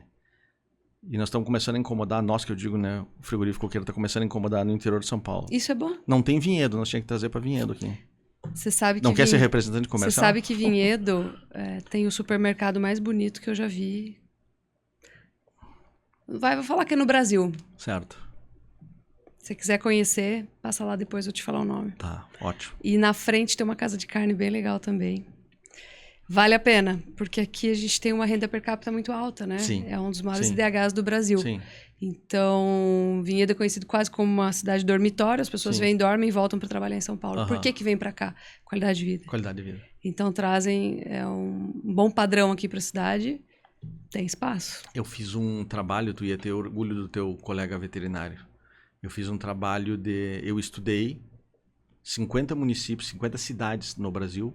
Quando a gente fez o trabalho da estratégia do coqueiro, e eu peguei IDH, PIB per capita, crescimento de PIB per capita nos últimos 20 anos, e não preciso te dizer que Vinhedo num eixo de 200 quilômetros da Grande São Paulo tem 10 municípios super bem colocados. Que não é por um acaso que é aqui que nós estamos... aqui Vinhedo, Valinhos, Jundiaí, Louveira é muito legal também, Dayatuba, Itu. Essas cidades são grandes reservas aí de consumo, né? Tem até uma história que eu não sei se é verdade, desculpem aí se eu estiver falando bobagem, mas me contaram uma lenda urbana que diz que uma vez apareceu no Fantástico os maiores IDHs do Brasil e entrevistaram o prefeito da cidade. E aí o prefeito falou, Vinhedo é muito legal e tal. E aí começaram a assaltar aqui os condomínios em busca das riquezas de Vinhedo. Chamou a atenção para os bandidos da região. Teve um caso semelhante de Mote, mas com outro exemplo, infeliz, diga-se de passagem, mas um prefeito de uma cidade de alto IDH da Serra Gaúcha foi entrevistado. E aí, como é que é ser prefeito de uma cidade que é recorde de IDH, recorde de não sei o que... É uma porcaria, né, cara? Porque atrai tudo que é ruim pra cá. Tem um monte de vagabundo que vem morar aqui. Não sei. É isso aí. É isso mesmo. Tá bom, excelente, cara. Obrigada por ter aceitado. Filosofamos bastante, né? Foi, claro, quase 2 horas de conversa, né? Muito isso legal. Isso é bom. Conversar com gente inteligente, sai essa sacada. Muito legal. Mas deixa eu te falar como que as pessoas te encontram. Pois então, no Instagram, basicamente, o Cara da Carne Oficial é o meu Instagram. O Instagram da empresa é Prado Agronegócio, é uma vergonha, Prado Agro, porque ele, coitadinho, é largado lá. É difícil fazer redes sociais. O que eu prego para os meus clientes eu não faço pela minha, né? Então, aonde me encontra facilmente é no meu Instagram, o Cara da Carne Oficial. Legal. Eu sempre interajo bastante com as pessoas, é uma rede pequena, mas eu interajo, dou atenção, converso, estou sempre disponível. Show de bola. E contem com a gente, que vocês tá precisarem. Bem. Muito obrigado pelo espaço. Parabéns. Vamos fazer junto, vamos repercutir esse material que vocês produziram. Tem muita coisa bacana aqui. E te desejo que tu tenhas excelentes episódios no Voz Agrifato. Amém. O projeto vai ficar cada vez melhor. Obrigada, viu? Valeu. Abraço. Obrigada, turma. Vamos para a próxima. Obrigadão.